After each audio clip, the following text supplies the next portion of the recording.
The Thought Lab.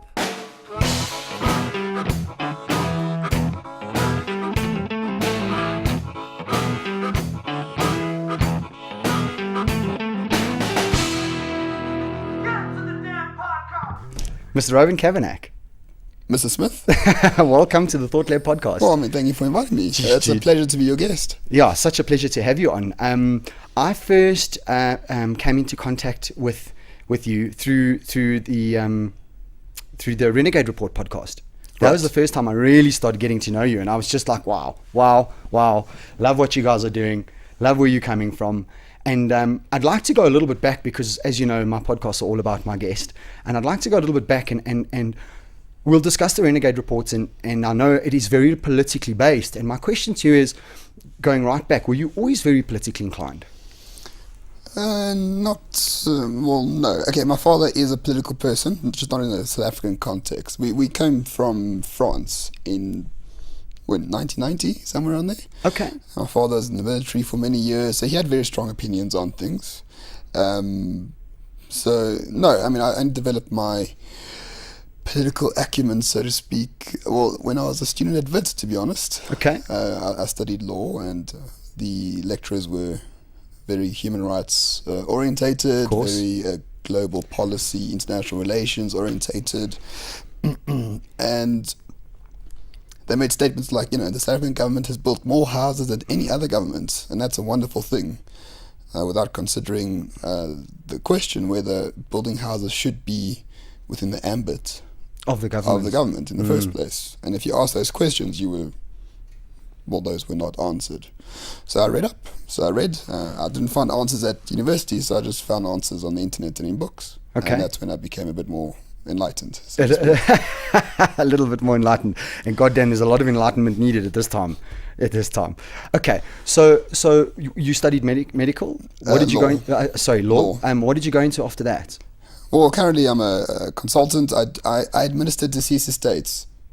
Okay. So if people pass away, I make sure their assets and debts are settled and that things go to the correct people. All right. So that's your day job. Yeah, that's my day-to-day stuff. And then podcaster by night.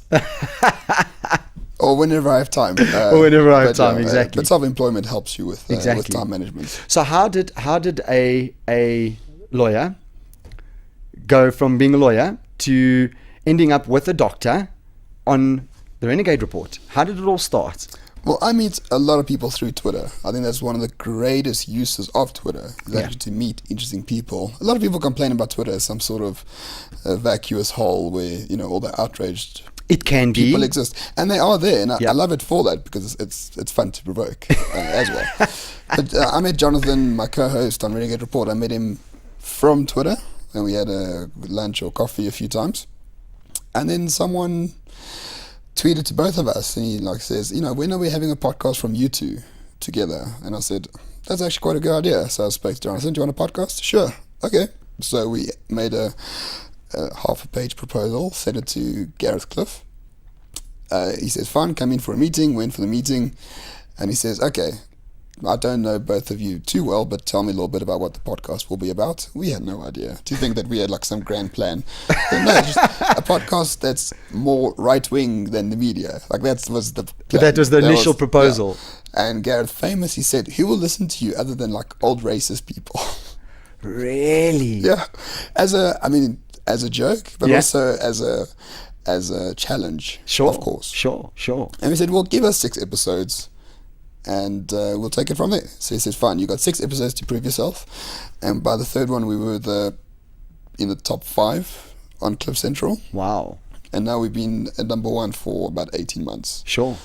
So that's how it started. And you actually said to me that you guys next to Gareth Cliff, because Gareth Cliff is the number 1 downloaded podcast in the country. That's right. And you guys are number 2. So we are the number 1 weekly podcast. Okay. So Bruce Whitfield's 702 is very popular. Eusebius McKaiser is very popular, which is all the mainstream stuff. Of course. So it's not fair to say we're in the same category, because we've got an hour a week. and they've got 3-hour shows every day. I got you. So you're looking at the parameters in terms of weekly downloads. Indeed. For the time that you put in, and you're measuring it like that, and that's very fair. And that's not live on air at any given radio station or time. No, so, absolutely. Yeah. So it's pure downloads. Right, downloads. We were chatting about this just before the podcast started, the difference between the sort of radio listenership loyalty base versus the podcast loyalty base, and I think this podcast loyalty base, and I say that word very lightly, but the people who consistently listen to your podcast, man, that's a powerful thing, because these guys truly believe in what you have to say, and truly believe in what you're trying to do, or they don't believe in any of it. They just perhaps hate you. Perhaps, hopefully, some of our listeners hate us immensely, so we can live rent free in their head for a few hours a week. But a podcast listener is, for me, someone who's a lot more informed about the world than a radio listener. It's the difference is it's like people who like Toyota and people who like Porsches. Got you. For example, speak to someone who has a Porsche, they will let you know about everything about that stupid car. The type of tires, the petrol it uses, the shock, how much it costs. Like, really, they know the intimate details. Speak to a Toyota person, it's got a maintenance plan and it's reliable. Yeah, like four wheels in an engine. That's it. That's what's useful to them. Our coffee has arrived. Wonderful. Please bring it through. Thank you very much. Thank you. Thank you very much. You can just put it there. Thank you. And that's what happened on a podcast. Oh, well, that's the beauty of it, right? That's it. The beauty of a podcast is texture. Yes, I agree. It's not scripted. Yeah. It's not meant to be an interview. It's not meant to be... We're not trying to do anything. We're just trying to have a conversation. We're trying to have a conversation. You famously vape in your podcast. Yes. Quite. Much to the... To the chagrin... Of my co-host, who's a health Nazi, because he's a doctor. Yes. Not that he has anything against vaping, but it makes noise. I said, well, it's supposed to make noise. Talking makes noise. That's a true story. So where were we? Oh yeah. So we have a group on Facebook, the Renegade Report. It's a private group. It's a private forum. And listeners, I think you remember. I am a member indeed. And listeners, post interesting stuff there. And it is so interesting to meet. There's about 600-700 people now. Just different people from across the world discussing things and controversial things. We got some people there who are like, apartheid wasn't that bad, and you got like black libertarians, not fighting but engaging with them in the comments. And there's no swearing at each other. There's no outrage. There's nothing. There's just people having conversations. And I think that stems from the spirit of your podcast, because I think that the people that have joined this forum sort of intrinsically in some way get the fact that we can converse about certain things, and we're going to agree to disagree, and that's okay. And I want to hear your point and you want to hear my point. And the first thing I did when I got onto the forum is I just shut up and started watching, because I wanted to see the spirit of the forum, for a lack of a better way of putting it. And what you're saying is 100% right. I mean, this isn't made up. Well, but do you think that outrage culture is prevalent in society is ridiculous? It's only prevalent in a certain segment. Yes. And unfortunately, usually they have the biggest sounding horns.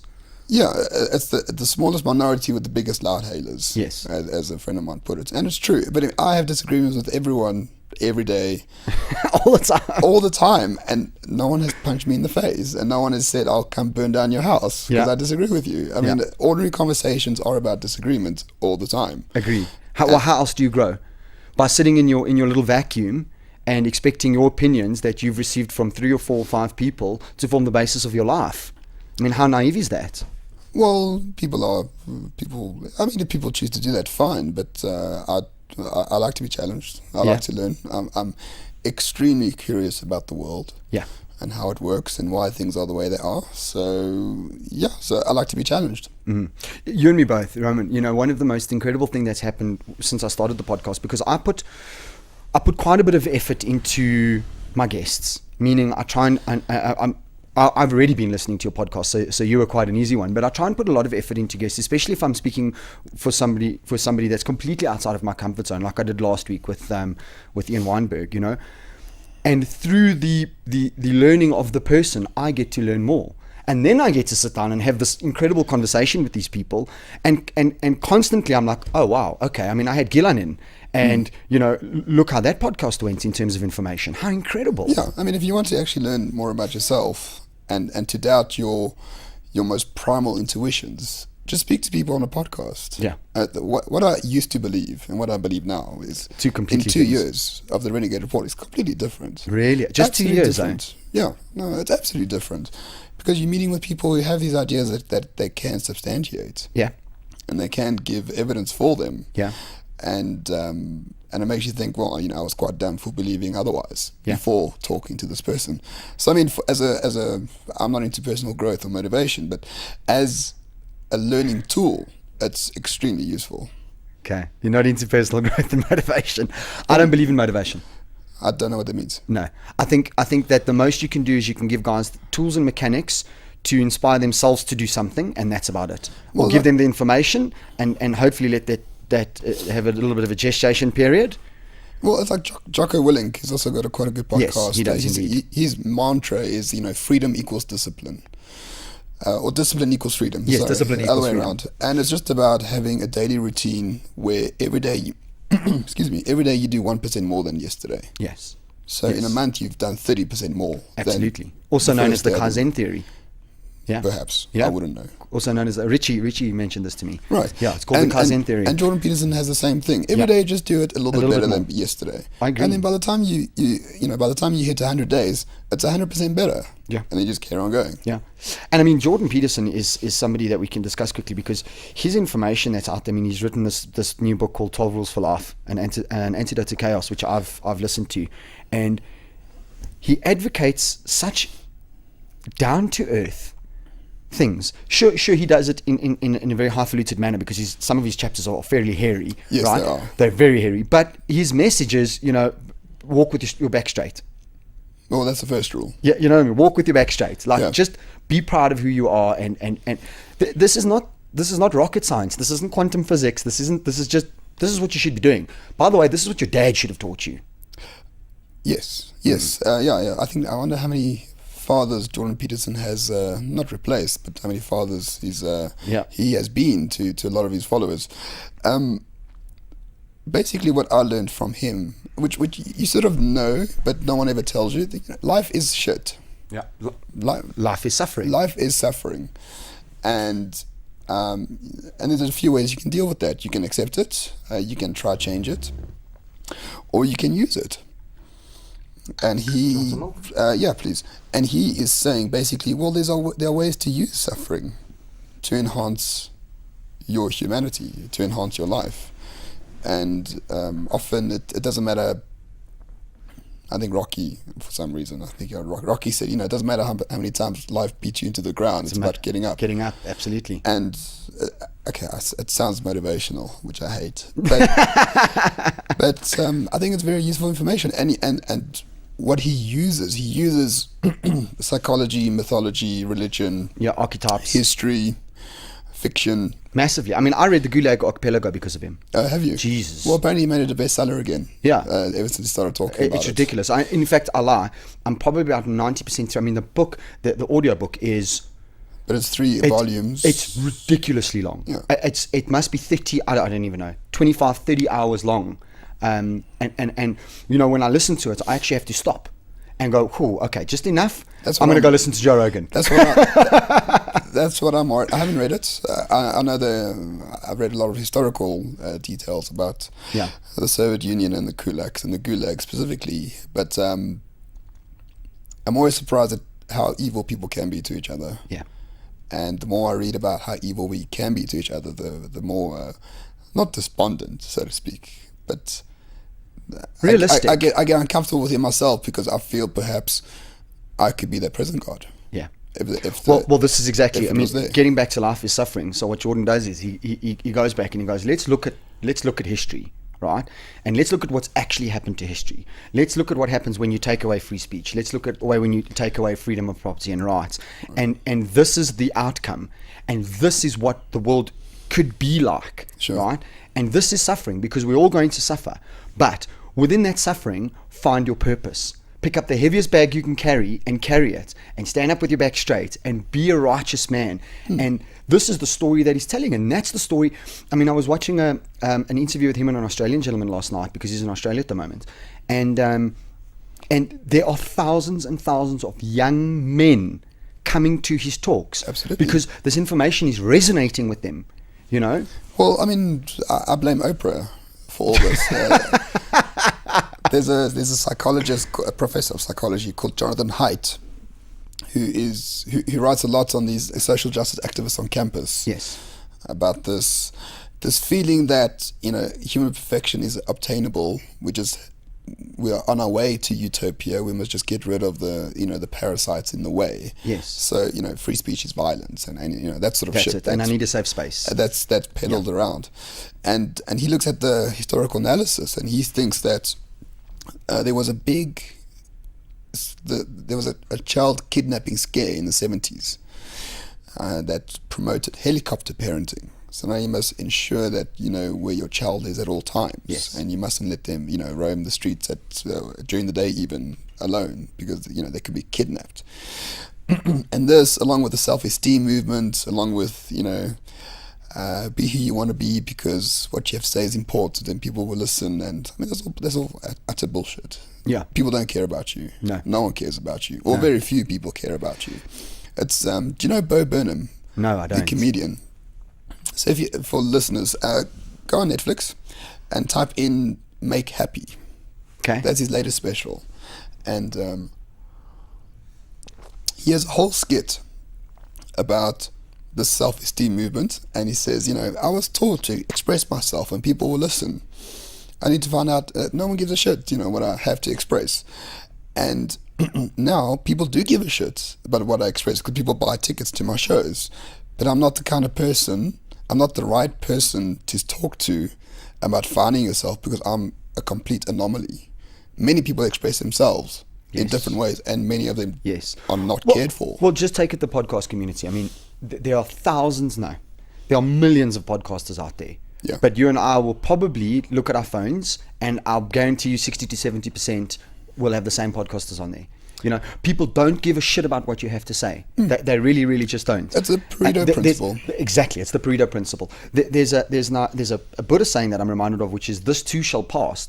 And I say to people when they're going through a little bit of turmoil, but in a year's time, all these naysayers, all these people who are putting you down, nobody's going to remember, because nobody gives a shit, because everybody's too busy worrying about themselves. Rightfully so. Sure. Because I need to worry about myself. And it's ludicrous to me.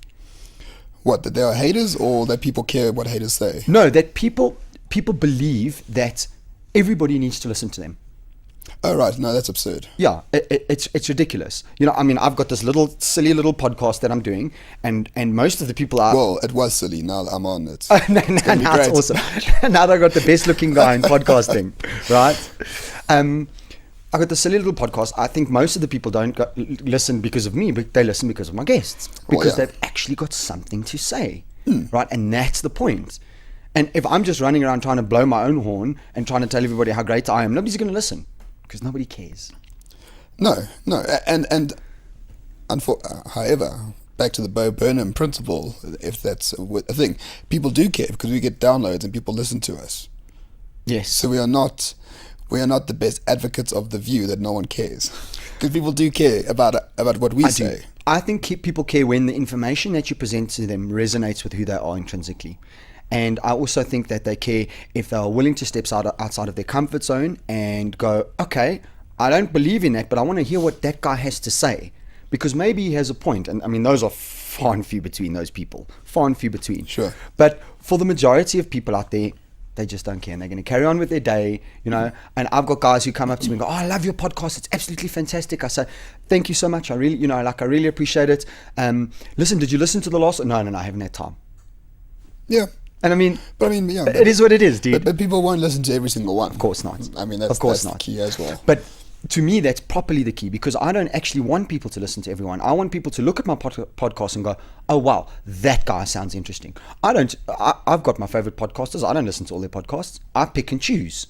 Absolutely. And I look at my download list, because my download list downloads every single night. And in the morning I wake up and I go, okay, so for argument's sake, this morning I spent an hour listening to you and Jim.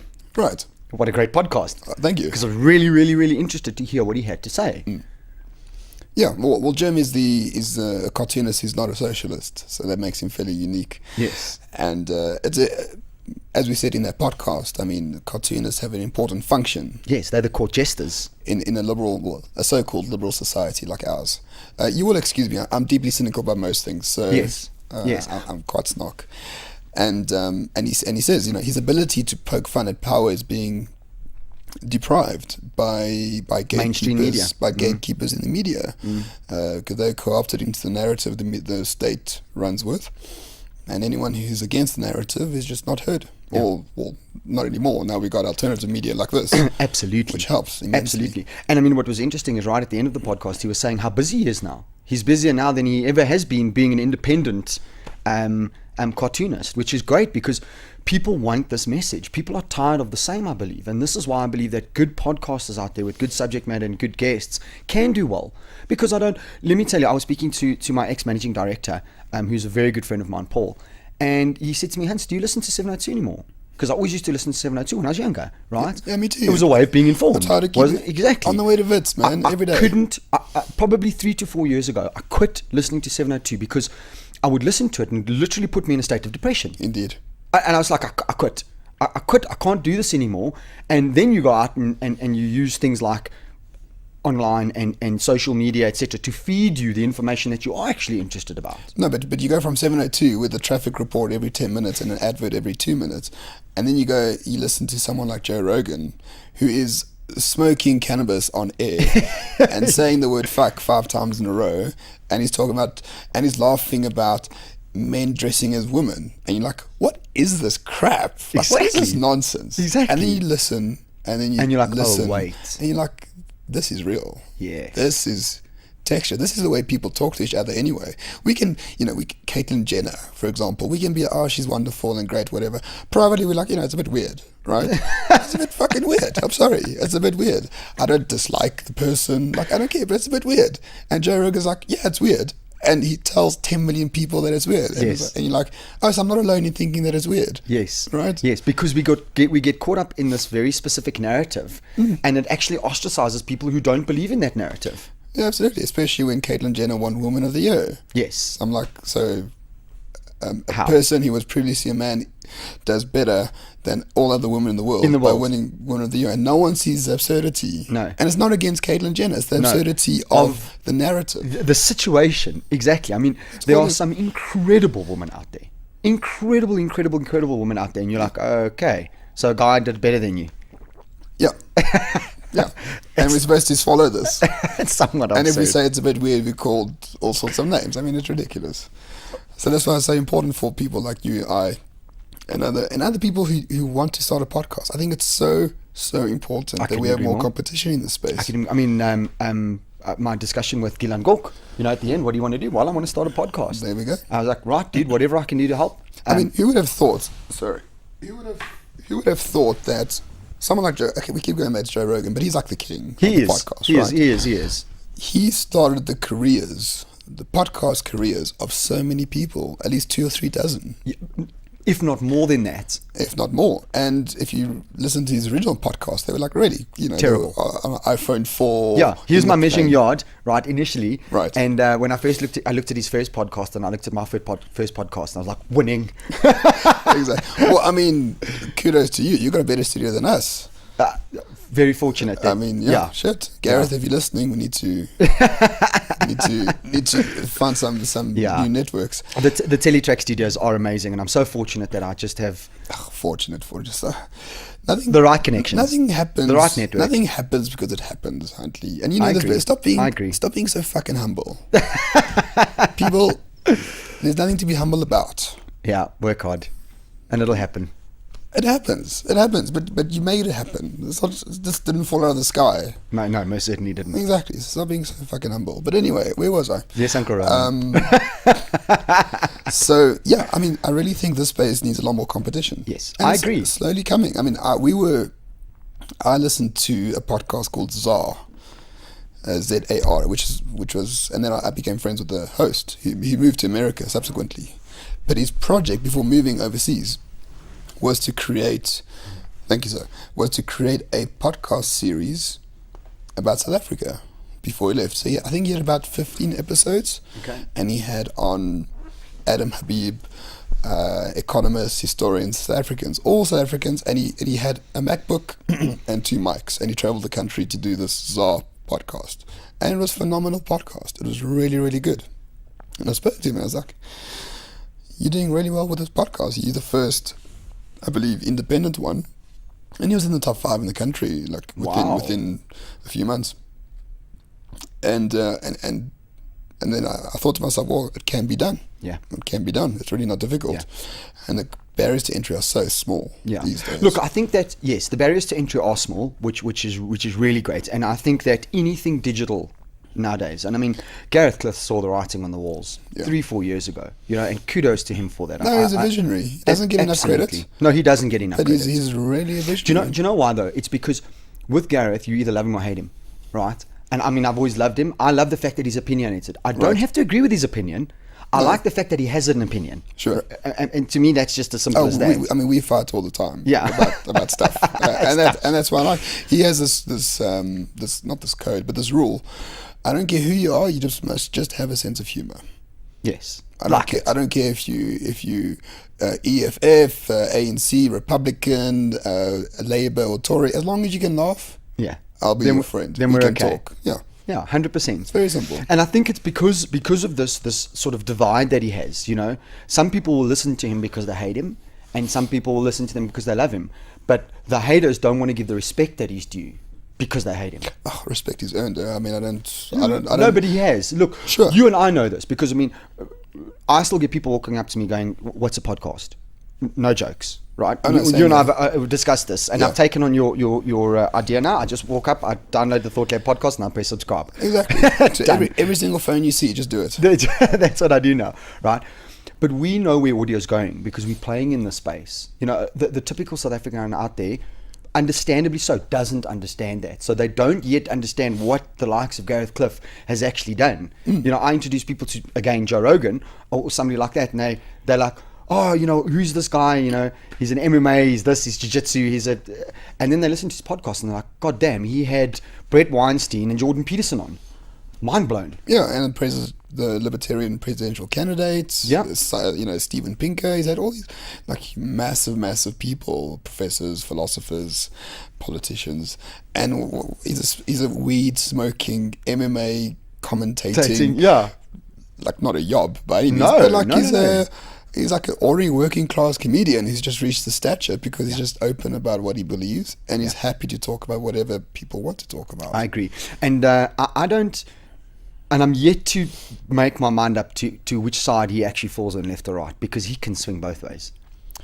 I don't think he particularly cares. No. I think it depends on the issue. Yeah. Same as me. I mean, if you very much so. I can't be painted with any brush. Because I'm far more liberal than most liberals, and I'm far more conservative on most conservatives, depending on the subject.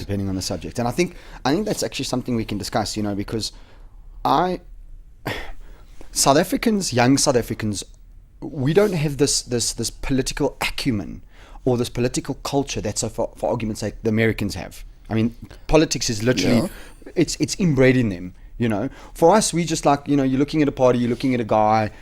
It's not really inbred as much as I believe, it's UK for argument's sake and America is. Sure. So for me, I've never really been politically inclined. I have my belief systems. And in anticipation of this podcast, I've been trying to sit there and go, right, what am I? What am I really? What do I fundamentally believe? And after a lot of time, because when I say that I put a lot of effort into this, please believe me, I'm insomniac. I can go down YouTube rabbit holes, and I've actually decided that I believe in the truth of Gad Saad, which is he belongs to the tribe of truth. That's it. Done and dusted, regardless of what that is. So if we're talking gun control, I can turn around and go, I don't believe that every single person on the planet, I believe that every single person on the planet has the right to bear arms. But if you're a little bit psychotic, if you've had previous histories of violence, there are certain things that do need to set aside, but we should be able to carry guns. Right. And there's a happy medium in between that, between the left and the right. And I don't really care what the left says, and I don't really care what the right says. I believe what I believe, because I think that's common sense. Nah. Oh, I mean, I don't agree with you on the common sense part. No, not because Please. not because there's such thing as objective common sense. I don't think common sense exists necessarily. Because you can have one issue and speak to 5 people, you have 5 different answers. 5 different answers. I've got you. So I mean, I think that negates common sense. As I'm with you. as an abstraction. But I think principles are more important than truths. Okay. If that makes sense. Okay. So principles I have is that I believe that principles, individuality matters a lot. Yes. I trust people to do what's best for them under most circumstances over time, if that makes sense. And I think self-ownership of self and action is better than central planning or hierarchy. Yes. Like I've got a big problem with authority. Yes. Because I think most authority You're a is not... self-proclaimed anarchist. Well, most people are anarchists. They just don't know it. But here's the thing, though. If you actually look at the definition of anarchy, right, not the association that the word carries, because the word carries a certain set of association. But words always right? get corrupted. Yes. Yeah. But if you look at the actual definition, it's precisely what you just said, right? Authority, you shouldn't have the authority over me. I should do what's right for me. Sure. Right? Fundamental tenet of... And the parameters are set by the culture over time. Yes, there are rules, correct? But those rules exist within a culture or a community over time. Mm-hmm. And today they're called laws. Yes. But before that, they were rituals. They were rules within a village or rules within a city-state. Like Roman law. Roman law has evolved over 3,000 years. And we're supposed to think that somehow that's inferior to a handwritten, constitution that we have, which is supposedly the best constitution in the world. One is written by... Isn't our constitution based off Canada? Yeah, well, we stole it. Word for word? But we don't talk about cultural appropriation. Okay. But, I mean, our constitution was written by a bunch of elites in a room. I didn't vote on it. Did you vote on it? No. Okay. Roman Dutch law has evolved over thousands of years all across the world. And the thing with evolution of law and evolution of ideas generally is that it solves the little issues along the way. Yes. Because of the thousands of instances where it's been resolved. Indeed. And it continues to solve them way into the future. A constitution, you can change it, but you need, a political... majority. Whatever, yeah, all that bullshit. But to think that somehow something like Roman Dutch law is inferior to a constitution written by elites is astounding to me. It's Nicholas Taleb just wrote a book called Skin in the Game. Okay. And Nicholas Taleb wrote the book The Black Swan. His name's Nassim Taleb, actually. And Skin in the Game is where you believe people who will suffer the consequences of their ideas more than people who don't.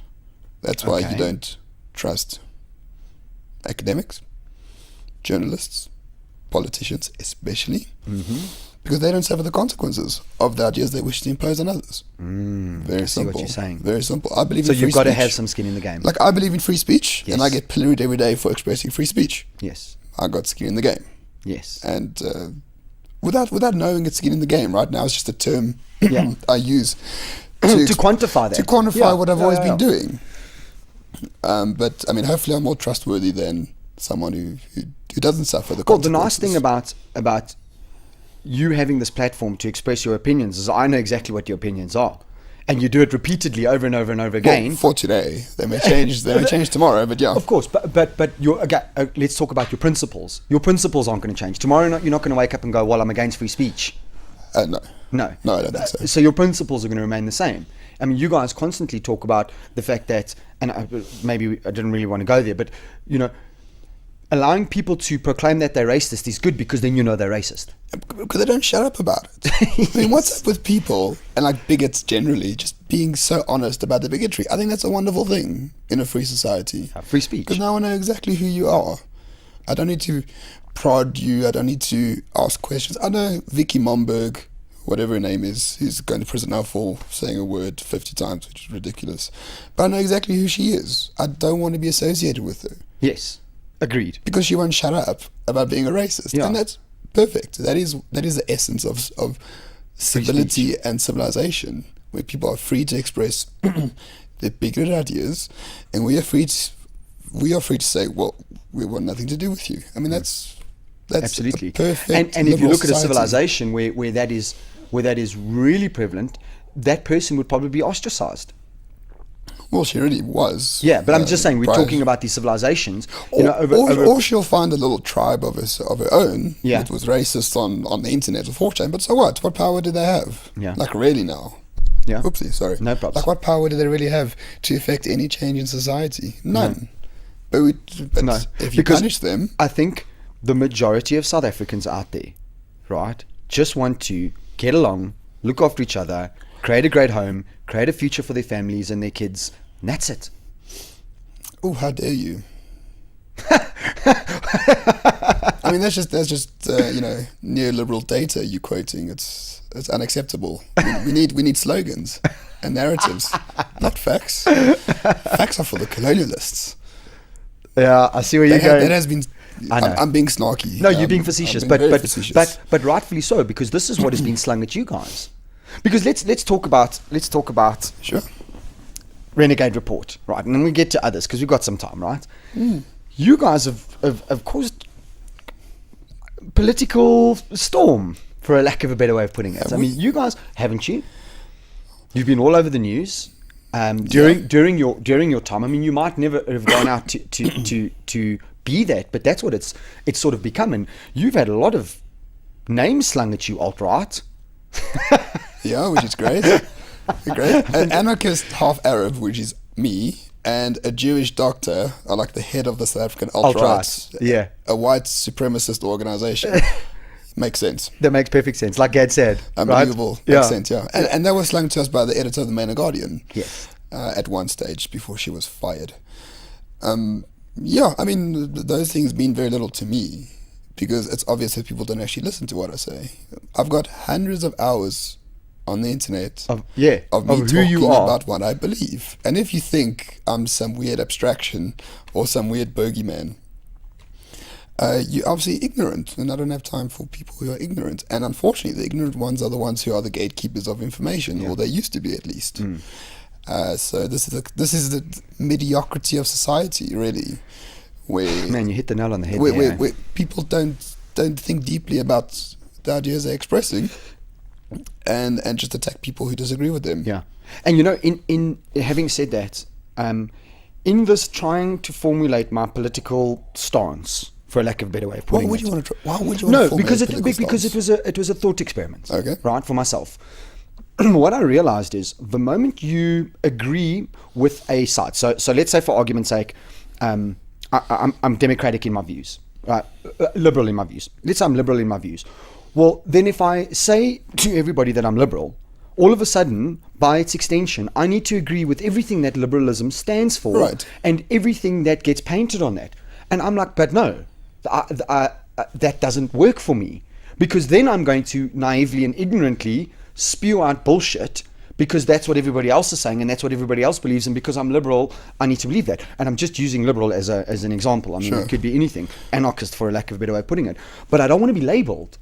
I don't, because I don't want the historical bullshit that comes with. Well, I mean, it won't stop people from labeling you, though. Well, It's just what you do how with can bullshit. somebody label me if I don't even know? Because don't you know people know better than you?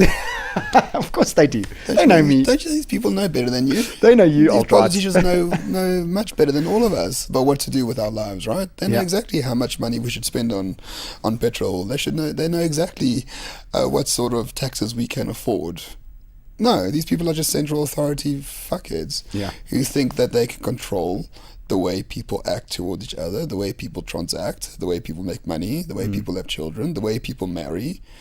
It's a dictatorship of the commons, really. It's to think that democracy means freedom.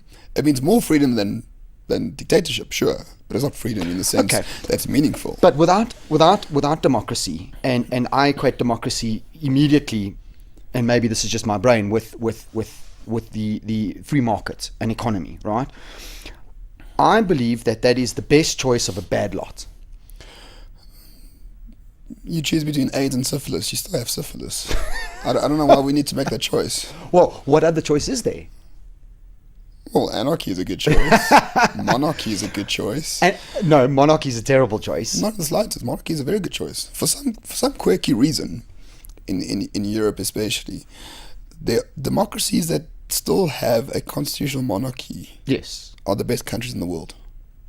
Okay. In terms of health, wealth. All right, I see. So I see. When you're bringing monarchy in, you're bringing it into the 21st century. When you said monarchy, I'm not talking about fucking Swaziland. No. When you talk monarchy to me, immediately I'm thinking of serfs in a serf, for my listeners, is a slave in a field. Yeah, literally, that's what they were. You know.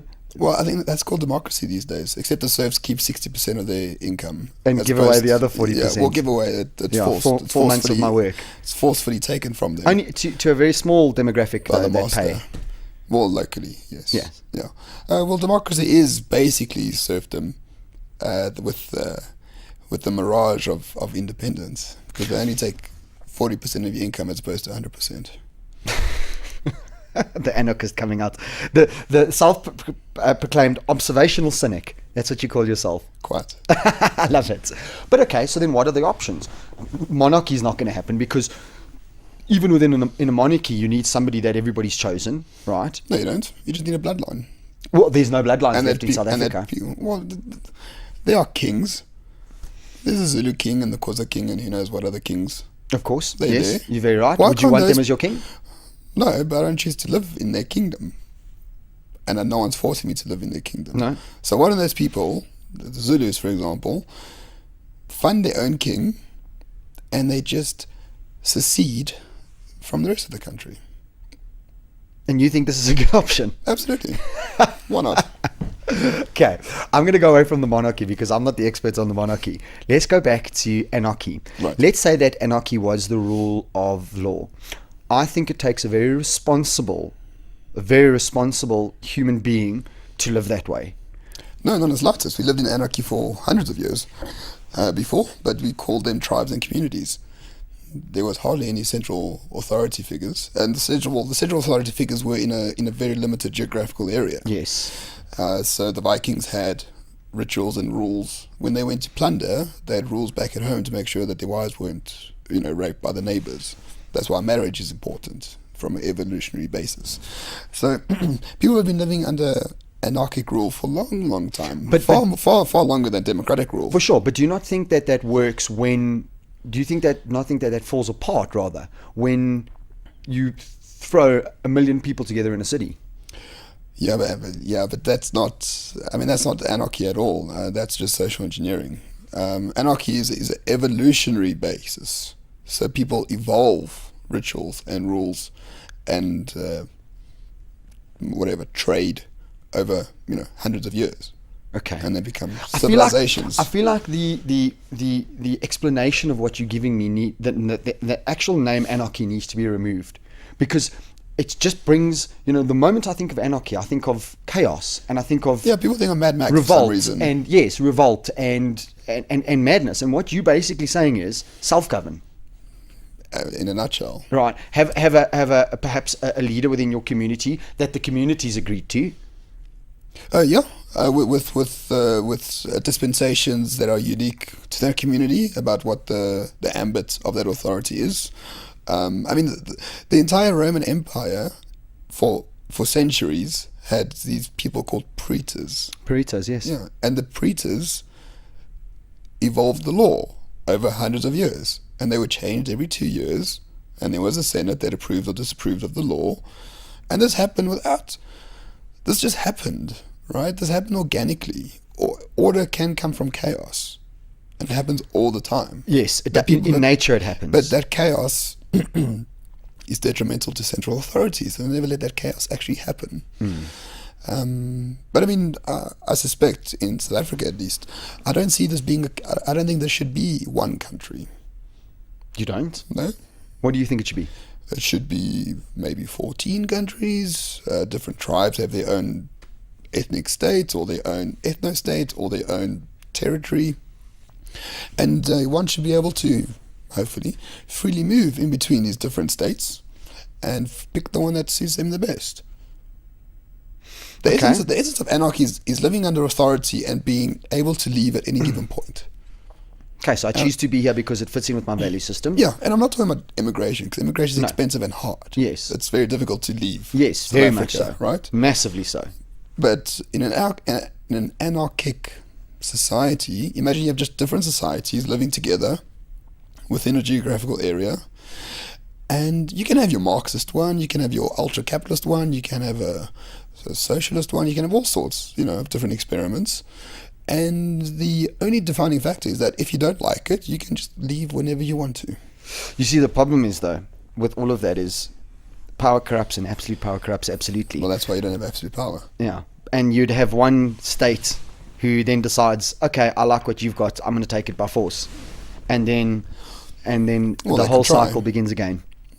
Okay. And how is that different from democratic states? No, it's no different. No, it's no different. It's difficult to conceive something like that, right? It happened here 100 years ago. Agreed. We had the Zulu Kingdom, we had the Boers who were given land by Dingaan. There was the nation of Natalia that existed for 4 years, which was a Boer republic. There were the 4 republics in South Africa under different sets of rules and laws. And it went remarkably peacefully until the British decided to make this a union and fucked everything up. Yes, they did indeed. But if the British, didn't try to do that, we would be 4 or 5 different countries, and I suspect today we would be trading with each other. We would be freely moving in between the different states. It does happen 100 years ago. To think, well, a bit more than 100 years ago, but to think that it's some aberration or some utopia is ridiculous. We've got historical precedent. We do indeed, but within the confines of the society that we live in today, and there are massive confines, it's so hard to think of something like that now. It begs a lot of imagination. But that's why you devolve power slowly Yes. but surely. So, United States was the smallest government the world's ever known, and now it's the biggest empire the world's ever known, right? Because that's the nature of statism. The nature of state power is to increase and grow exponentially all the time. Okay. And so it started with the American Constitution is one of the finest documents the world has ever produced. And they still use the same document to, make wars all over the world where they don't actually belong. So for money and power. So that's the problem with the central government power. Yes. So why don't you have a distributed government power? Yeah. With checks and balances. The canton system in Switzerland, great example. I met the federal president of Switzerland and no one knows who he is. I didn't know who he was. Until someone pointed out to me after the fact. I was, that's the federal president, but he's got like an Audi A4 and no driver. It's like, he just goes to the UN every now and again, like that's his duty. He has no power to impose anything. Each canton, which is like a little province in Switzerland, all the taxes of the canton must be used within that canton, or the majority of the taxes. And if Switzerland was to pass a law, each canton has to vote on that law. And if the majority of the cantons agree, that law is passed. It's a decentralized, distributed power network. Yeah. And it's existed for hundreds of years. Yeah. And as far as I'm aware, Switzerland's not a shithole. No, not by any mean or manner. So there you go. There's another precedent we can have. Okay, I actually didn't know that. Oh, no. Switzerland is great. That's fascinating. But I mean, even in the States, you've got different states that vote on their laws, and they like you can go to one state and it's A, and the next state it's B. Yeah, I mean that's why you need to go to Texas because you don't mess with Texas. They got very strong free speech laws and very loose gun laws. Yes. What more do you want? Yes, and if you like that, go there, and if you don't, go somewhere else. No, go to fucking New York with all the hippie bullshit liberals and eat your bagels and Starbucks coffee. Yes. That defines your life. Yes. Yeah, sure. I like the freedom of that choice. Yes. In South Africa, we don't have that choice. I can live in Cape Town and all it changes is the view, and I get more uppity white people telling me how great Cyril is. Yeah. It's not a big and difference. about the mountain. on the fucking mountain. But it's not a big difference from Joburg or anywhere else. Yeah. But if you go to the rural areas and on farms and you meet communities around farms and rural areas generally, there's a completely different system of living. It's far less politicized. It's sedate. It's actually very nice. Sometimes I dream of living like in a small town in the Karoo. Run your podcast from the Karoo. Yeah, be hard to get. You're gonna have to do Skype interviews. True. Although the Karoo is beautiful. Well, it is. I mean, not because it's naturally like that. It's because sheep ate all the vegetation. Farming made it a desert. Yeah. So when these people say, fracking will destroy the Karoo, it's like, well, it's already been destroyed by sheep farming. So what you gonna do about it now? Yeah, and fracking's great. So people should do that. But now it's too late. You believe in fracking? Well, I don't believe in it. It's what the evidence says. Okay. The risks are manageable. The only problem with fracking in the South African diaspora is that the state owns the mineral rights. So the state will be involved in some ways, and we know how benevolent and efficient the state is, and not corrupt in the slightest. So in America, you got farmers who lease out part of the land to Chevron or whichever other company.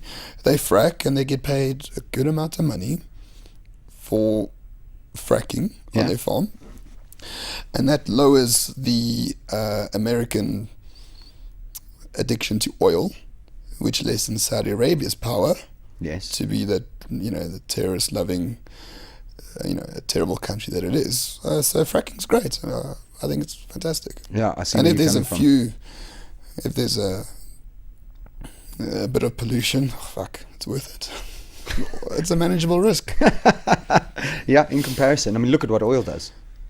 Look at a little oil spill, in the Gulf of Mexico. Look at what that does. Yeah, but if you think that how many tens of millions of barrels are made every day, and you got one spill every 50 years, that's remarkable. Yeah, it is. No, I'm with you. I'm with you. I'm a big fan of fossil fuels. Yeah. So, from the Renegade Reports, right, which has been running now for 2 years. In March it was 2 years. In March, 2 years. Okay, happy birthday to the Renegade Report. Thank you. Did you guys do anything for your birthday? We completely forgot. Really? Yeah, we found... Typical guys. We remembered after the fact, oh shit. It was our birthday, we should have done something. I don't know how many episodes we've done. We don't count them. I think it's over 100, so we can't do a 100 episode special. So. Any, and I'm asking purely as a podcaster, so this is a very selfish question, but is there any podcast that really stand out, where you're like, yeah, that was just incredible? One that we've done? Yeah. Sure. The first time we had Jordan Peterson on, was I think it was a good one. I have something that I've never had before. This is the first time I have guest envy. I got his email address. So that's about it. Unfortunately, not his personal cell phone number. So that one was very good because that's when he was just on Joe Rogan about 2-3 weeks beforehand. Okay. So we listened to that one intently and we said, okay, we don't want to talk about what he's speaking about here. Yes. So that was the first time he was talking about the right versus left psychologically and the concept of borders and things like that. So that was the first time that came out. So we were very proud of that one. We had Helen Ziller on for an hour and a half. Wow. The only politician I actually like because she's full of shit like me. And she's happy to say so herself, by the way. You're not putting her down. No. Speaking a truth. I bought her book. And at the book signing, she says, dear Ramon, from one troll to another, happy reading. I was like, she knows about me, which is great. Who else? There's the problem with podcasting and the problem with having so many is that you forget. You do. You really forget. No, you do. So you walk out of the studio one day, you're like, fuck, this is going to be an amazing podcast. And it does really well. And then you're just working on the next one. Yeah. And you forget. It is exactly that. My podcast drops, I do the podcast, and immediately I'm on to the next one because I need to do my homework and I need to get prepping and I need to do that outside of my actual work. Yeah. that gives me money because this gives us no money. No money. Me neither. I've decided that we're the 21st century digital musicians. You know that musician where you're just like, dude, just give it up. You're never going to be the best. I won't be the best. I think that's what we are. Yeah, as an ardent capitalist, I do a lot of things for free. such as podcasting. Yes. Right? I don't get paid. It costs me money, Yeah. to drive and to course. phone calls and all the rest of it. Never mind phone calls. Talk about your time, because remember, I charge per the hour, you charge per the hour, right? And well, no, more commission, but yeah, I Okay, get your point. but it's still your time. Sure. So it's your time, it's your petrol, it's your energy, and then it's your personal time. Yep. Because that's when I do the majority of my podcasting. It gets done in my personal time. So let's take the family value into account. Do you know what I mean? Let alone, okay, for you're a bit different because you get to use Cliff Central's equipment. I had to buy all this equipment, and by I had to buy, I mean my brother sponsored me, which is great, right? But there's mic stand broke, quick grand for another mic stand. Yeah. And then this, and then that, and then a new set of headphones, and then I need a new camera now. Yeah. Yeah. I mean, I'm okay, but you got like the ultimate setup. I mean, this can be done with a laptop and two microphones, right? Or even one microphone. One microphone. My whole idea was I never ever wanted to. When my brother and I sat down and he put everything together for me. He's the sound engineer, right?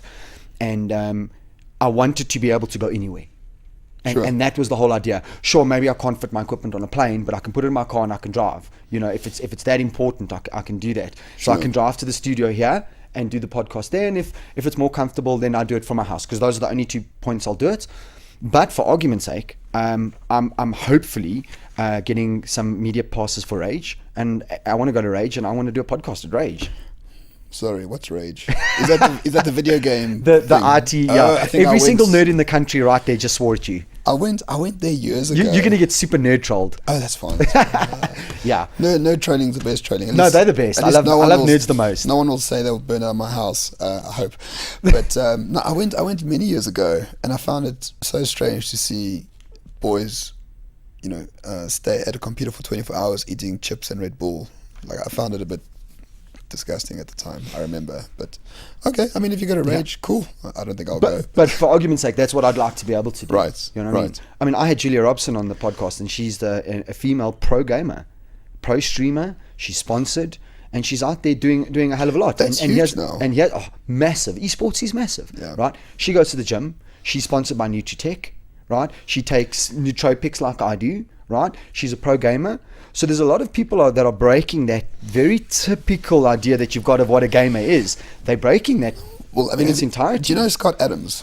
I don't know. He's the creator of that cartoon Dilbert. Yes. Okay, I know Dilbert. And Scott Adams has this notion called the talent stack. So if knowledge is a circle, right? So you have base knowledge, which is in the center. So a person has base knowledge of a few things. So they got they're in the middle of the circle.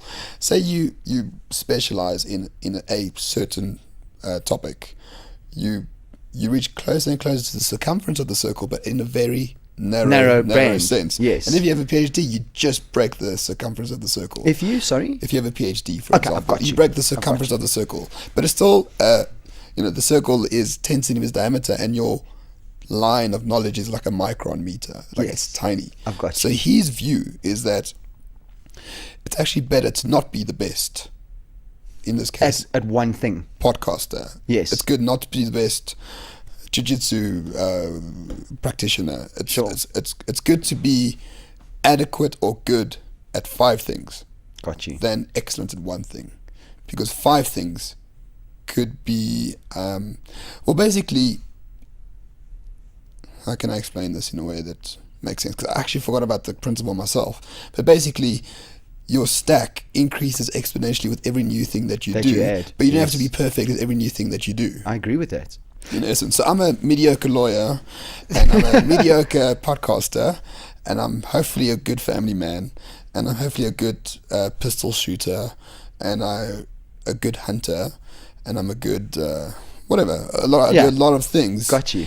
And those skills or principles I learned doing all those things envelop a greater sense of ability. Yeah, and self. Than just having a PhD in some very narrow field. I've got you. Well, I mean, if you look at when I first started going down the podcast route, I looked at a lot of podcasts, and what a lot of guys do is they specialize. Yep. Right? And I'm not putting anybody down. I'm talking about me and what I feel for me. And that's cool to be a specialist. So it's an IT, or it's a or it's a that, right? Yeah. They've got very narrow bands of what their audience is. And I thought about it for a long time, and I thought, why would you do that? And it kind of makes sense to me, because if I'm the expert, I get to be the expert. And when I'm speaking to my guest, I get to be the expert. The way we do it, it's a little bit risky for our egos if we would allow it, because I don't know what the hell you're going to throw at me, Roman. I'm speaking to last week I spoke to a neurosurgeon, and this week a podcasting anarchist, and Timo ODV's coming on for argument's sake, and but that's scary, I always have, because people are worried about the egos. I think I need to be the expert. I need to be the be all and know all. Whereas I'm like, I just want to know a little bit about a lot of shit. Yeah, but I mean, I was 21 once, where the ego was the most important thing, and I was a bit of an asshole. Yeah, man, I know 40-year-olds like that. I know, and those people just never learn. Ryan Holiday wrote a book called The Ego is the Enemy. I recommend people read it. And Rich Mulholland wrote a book called Legacide, which is about legacy kills innovation. And they're both different books, but they are united by the same idea. Yeah. That what you know and what you practice every day could be very detrimental to your progress. Yeah. Because you're not learning. Yeah, and Rich Mulholland, of course, he said something so interesting when I listened to your podcast, and I haven't finished it because I went on to the new one. He said that what oftentimes guys do is they build on legacy, as opposed to realizing that I need to break down legacy and re-innovate, re-engineer its entirety. And we often need to do that for ourselves. Take away, and it's often why I would assume in time I may become akin to something like the Rubin Report. Okay, Dave Rubin. Because he's often criticized for not being in his guys' faces and really throwing out, like, he's a very amiable guy. Yeah, very. I'm a very amiable guy. That's sort of who I am. But I don't want to jump to a conclusion. I'll sit there and listen, and then when all the facts and the logic and everything has come to, then I'll be like, all right, this is my stance for now. Sure. For now. Yeah. And that's what I'm going to stand to. But I'm not quick to jump on somebody's bandwagon just because they're throwing out a bandwagon. Well, yeah, I mean, Dave Rubin has a role to play. It's not the one I want to play. Yeah. I like a vigorous exchange of ideas. Yes. I like to disagree with people a lot. Like, I love disagreeing with people. I'm waiting for our disagreement, Roman. Well, you're not an anarchist, so already you believe in the state taking money from me as theft, and you think it's fine, right? No.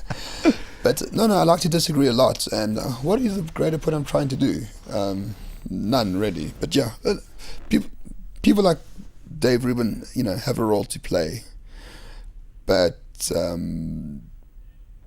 the medium for me, the podcast medium, is to try not be sanitized. Some people do it, and they got great podcasts that are just sanitized, and they got quantify sanitized. Sanitized is the concept of the Overton window.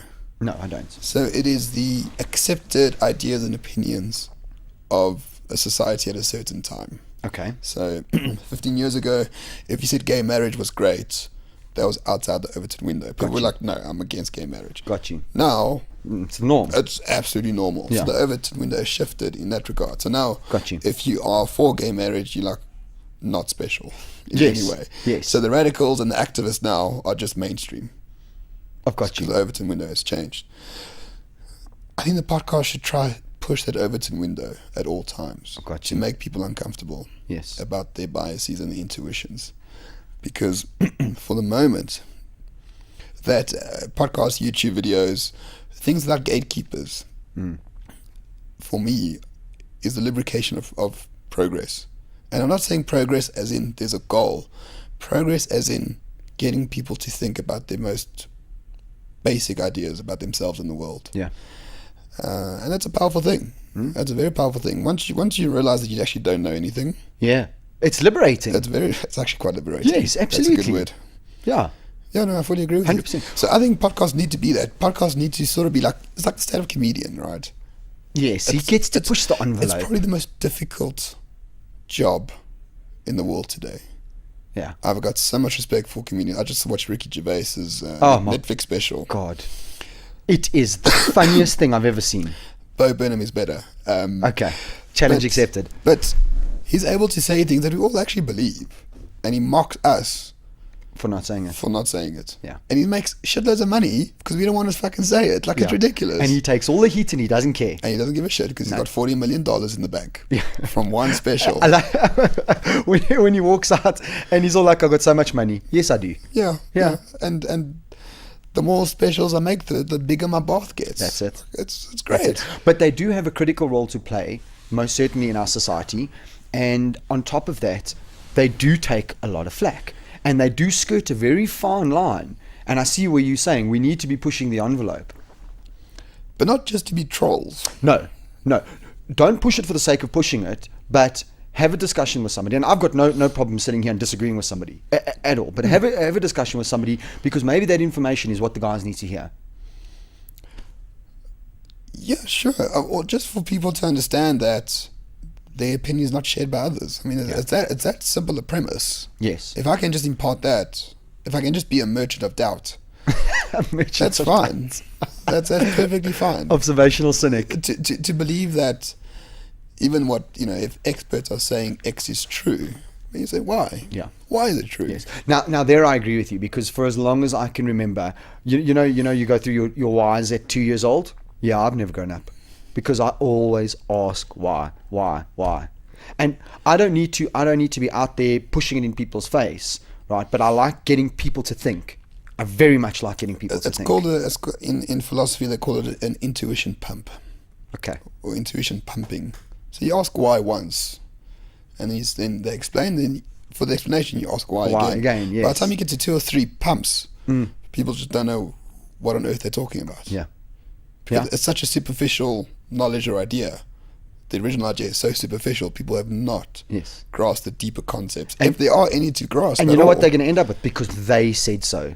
These all permeating they. No, it's an appeal to authority at all times, yeah. Al Gore said so, therefore polar bears will die in 20 years. Yes. No. Yeah. It's not that and I mean, at all. to give an example, I can jump on serious bandwagons.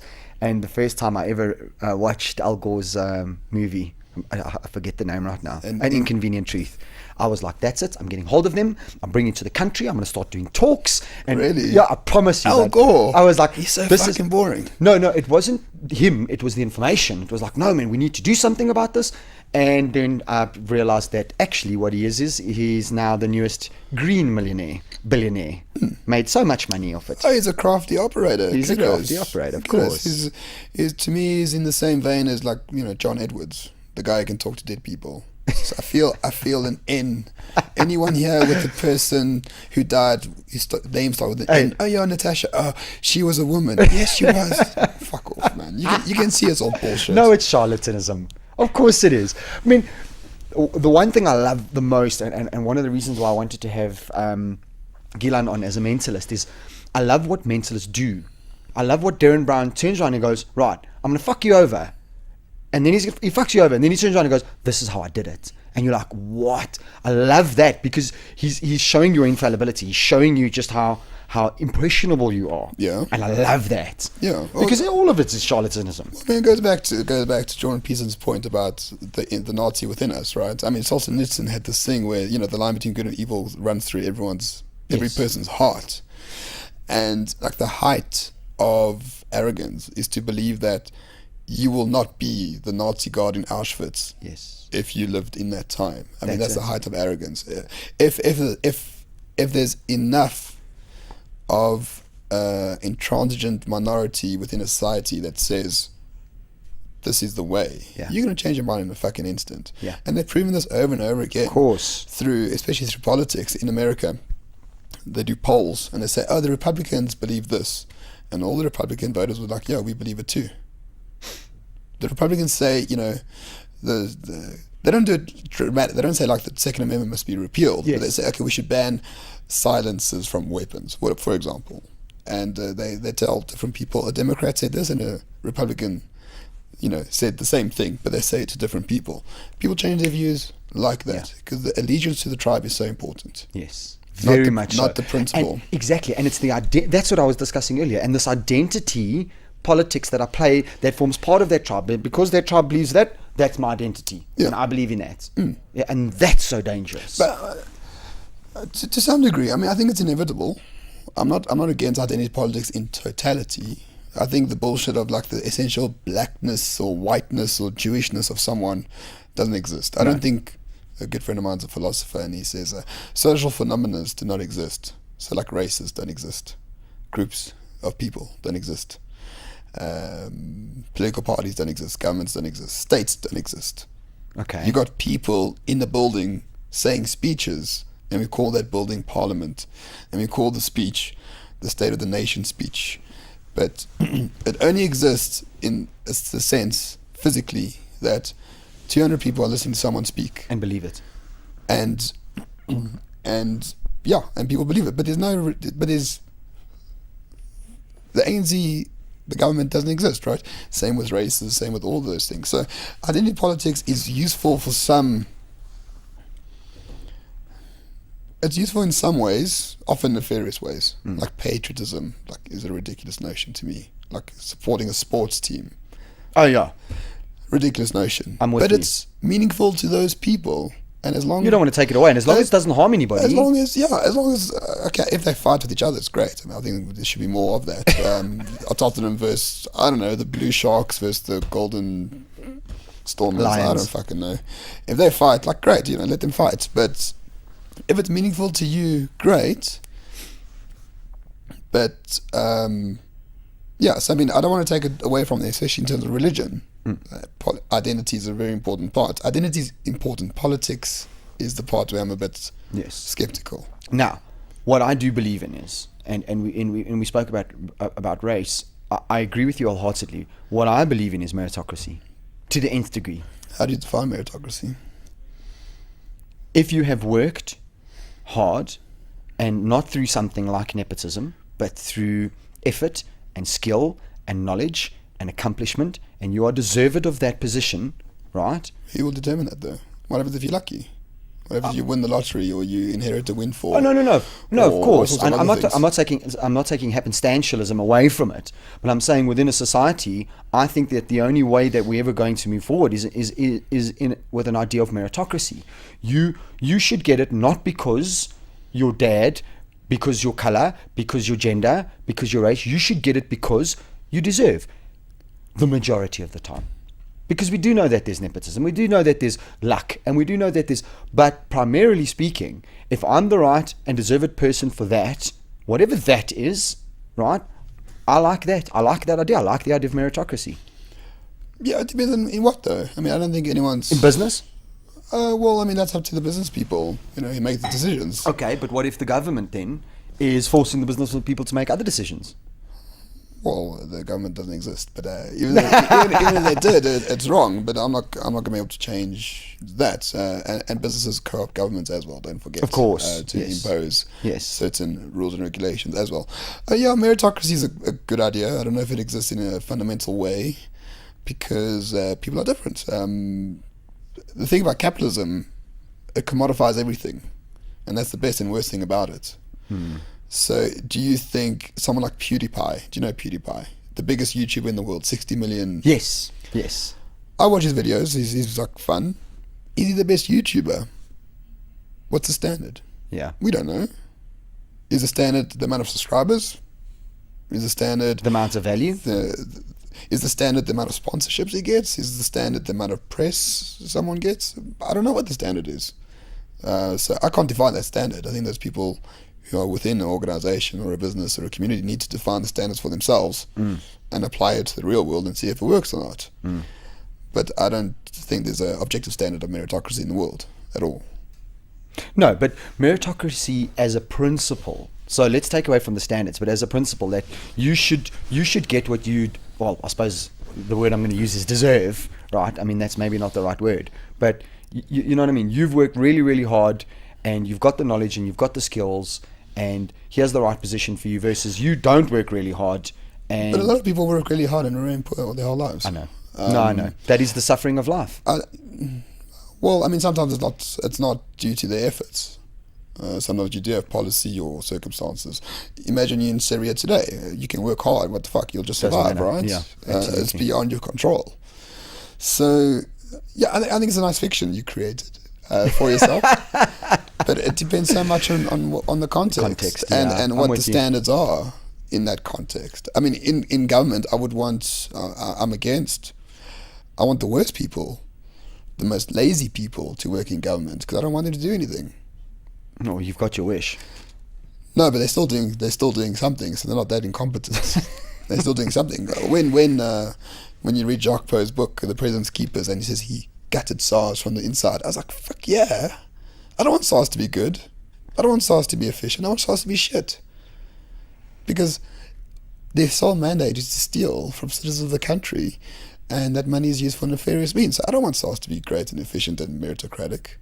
No, I want the bastards and the arseholes to just peddle away their days on playing solitaire and wanking in the office. Like, that's fine. I'll pay for that. Okay, so let's say that SARS does take some of that money, right? And it gives it to municipalities, and those municipalities do go out, and in certain municipalities, district and local, right, you do have very competent municipal managers, and in some you don't. And I'm a competent municipal manager, and I build a great road, right, and I help with a hospital, and I do provide a service to the community, right? Yeah. What happens when you take that money away?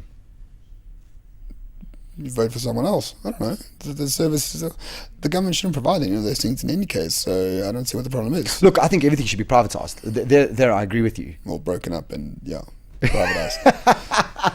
The anarchist coming out here. No, I mean, I don't want ESCOM to be privatized. I want it to be broken up into 100 different companies and then sold off in pieces. Because a monopoly in the private sector is as bad as the public sector. Of course. No, there I agree with you. And privatization is just cronyism. But I mean, if it was privatized, immediately the competition board would be like, well, you have to... fuck the competition board. Who gives a shit what they think? There was Rockefeller was bought before like some antitrust laws. They created antitrust laws in America for Rockefeller because he controlled 2% of American oil. 2%. Okay. And he said, fine, I'll break it up. He broke up all his companies and he ended up controlling 20%. But it's broken up. There's no monopoly. It's like different entities now. Yeah. But he controlled more of the supply than ever before. Yeah. So a competition commission, kiss my ass. Because, these people have no authority. The only authority they have is what we give them. Yes. And I'm not one for revolution, because revolution's a terrible idea and that always ends up worse. But just... you must sort of act like they don't exist, if that makes sense. Very hard to act like a cop doesn't exist when he stops you. Yeah, sure. I mean, try not to get shot in the face. This is rule number one. Yeah, I mean, be kind and well behaved when you meet an enforcer of state policy like a cop. But in your ordinary day-to-day lives, you don't do things because someone tells you. You do things because you want to. Yeah. Or you do things that are beneficial to you or to someone else or to your family. That's how most people live. And I don't think the state should interfere, have that much power in our minds to prevent us from doing what's best for us. I might be an anarchist after this. I'm just telling you. Despite the laws and the policies and all that bullshit, I know many companies that don't have any BE policy and shit like that, and they're still making good money. And some of them are black owned, who can't be bothered to get registered. Some are so-called white owned, some are mixed. If you act like it doesn't exist and they come knocking on the door, there's a problem. But yeah, it doesn't prohibit you from doing the things that you need to do, despite the best intentions of the slave masters at the top. Yeah, I'm with you on the BE front. Definitely. I know a lot of companies. That's just one example. Yeah. No, I'm with you. I'm with you. So, from Renegade Report, which is you and Jonathan Witt, yes, you've now decided to start another podcast, which is a very personal one to you. It's called Verity. It's personal. It's only personal because it's myself. Yes. So, this is personal to you, yes. But it's not I think for yourself, it's not a little passion project to talk about what you want to talk about. You want to spread ideas around the world, which is what Verity is about. Okay. So Renegade Report is a wonderful podcast, and we are sticking with the political, social aspects within the South African context. Yeah. Context, because I think that's what is needed. Yeah, I agree. I agree. It's desperately needed. I might singularly have got you the most listeners Because I I've been telling appreciate it. everybody to listen to the Renegade Report. I appreciate it But it's good to listen. because information asymmetry is a thing. Yes. Narrative is a thing. Censorship is a real thing. And it's not censorship from the state, although they're trying really hard, but it's censorship from journalists, censorship from ordinary people to not talk about what they really feel. Yeah. Self-censorship. Which is more nefarious in my estimation. So the podcast is there as a sort of buffer to say, listen, a lot of people believe what you believe, and it's fine to believe what you believe. And if you need proof of what you believe, we can give it to you, right? By talking with cartoonists and philosophers and politicians and economists, right? So the Renegade Report will stay as it is. Verity is about what I want to talk about, and I have no idea what that is, but it's very similar to this. Invite someone who's got good ideas or not good ideas. Or not good ideas. Yeah, who cares? Invite them on and just shoot the shit for an hour and a half. Yeah. And see how people react. And so far, people like it. Yeah, I'm enjoying it. I'm Thank really you. enjoying it. You guys had Mark Oppenheimer on, which was wow. Everybody should listen to that podcast. 1 and 2. He's a good friend of mine. Why did you break that up into 2? It was 2 distinct topics, to be fair. Okay. And it was an experiment. So we released it 2 separate videos and 2 separate podcasts, and we got if you put the 2 separately, we got double the downloads. Shit. In Clever. essence. And shorter YouTube videos help. Yeah. You can have a 2-hour video on YouTube. No one's going to watch it in its entirety. Yeah. But 30 minutes, yeah, they will. You know what's really interesting though, Roman? I had guys who turned around to me and said to me, there's no ways I'm ever going to listen to you for 2 hours, right? And then I recently released the podcast with, I forget the guys now. Yeah, a shorter podcast. And the guys turned around and go, it was too short. No, exactly. What? But I don't care anymore. Like, however long it's going to go, whatever it's going to be. Oh, you shouldn't care. That's what it is. You shouldn't care at all. This is anarchy at its best. Yeah. The rules are what you make of them. Yeah. The rules are set by you as a podcast Correct. host and owner, or lack of a better word. Yeah, host, I guess, is the right That's what it's about. I'm breathing heavily Yeah. into this mic. You can edit it or not edit it. That's the beauty of free speech. True As story. anarchy in action. Huntley, you called me, you stalked me for a month. He said, come to the podcast. I said yes immediately, by the way. I didn't I didn't drag you along, but no one's forcing me to be here. Absolutely. No one's forcing you to make this. No one's forcing the people to listen or to watch on YouTube.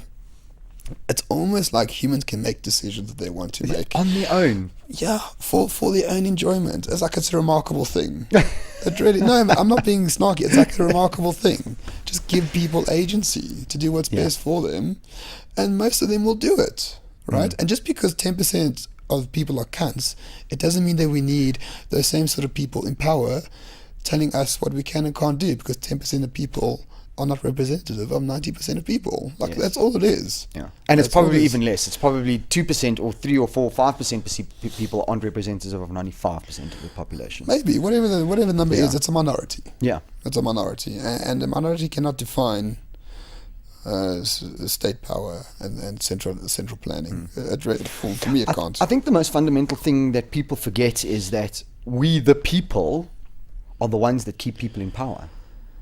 Well, no, it's the people that vote. Yes, That's why I advocate not voting. at all. Absolutely not at all. I haven't voted. Okay, interesting. Why? Well, because I don't accept. Of course, because you're an anarchist. Well, I don't accept What a the- stupid question. I don't accept the paradigms of the system, right? Yeah, So I can moan about your vote. yeah. Because you accept the system, because you bought into it, and just Yeah. because it didn't work out for you, now you're bitter. Not you particularly, No, of but course not. a DA supporter or Yeah. an EFF supporter. And then they moan. And they moan because other people didn't vote with them. So no, you voted, you acquiesced to the rules of the system, and now you must suffer for them. I'm suffering as well, whether I vote or not. But I can moan the fact that you voted. You can't moan the fact that I didn't vote. It's very, people have that around. If you don't vote, you can't Yes. complain or whatever. Yes. Fucking, Gareth Cliff famously moans at people for not voting. yeah, and he's wrong. We changed his mind on that, I think. You think so? Yeah. We've spoken about it before. But no. Voting is you're just basically consenting to the system, so you must be bound by the system. So I blame every voter for expropriation without compensation. I blame every voter for any single evil little thing the state does. Because No, they accepted it. I see your point of view. And Well, it's a correct one. I mean, with due respect, it's a cogent point of view. I definitely respect where you're coming from, and I see where you're coming from. Because now they can pass these laws. Yeah.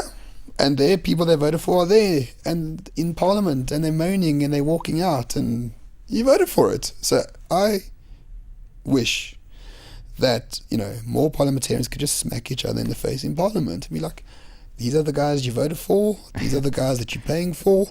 There's vast amounts of money for people to sit in a parliamentary chamber and who are fighting and bickering over the meaning of words and order chair and this bullshit and that bullshit. And you approved because you voted. So voters are the biggest problems, biggest problem in most societies, in my opinion. And funny enough, in South Africa, most people don't vote.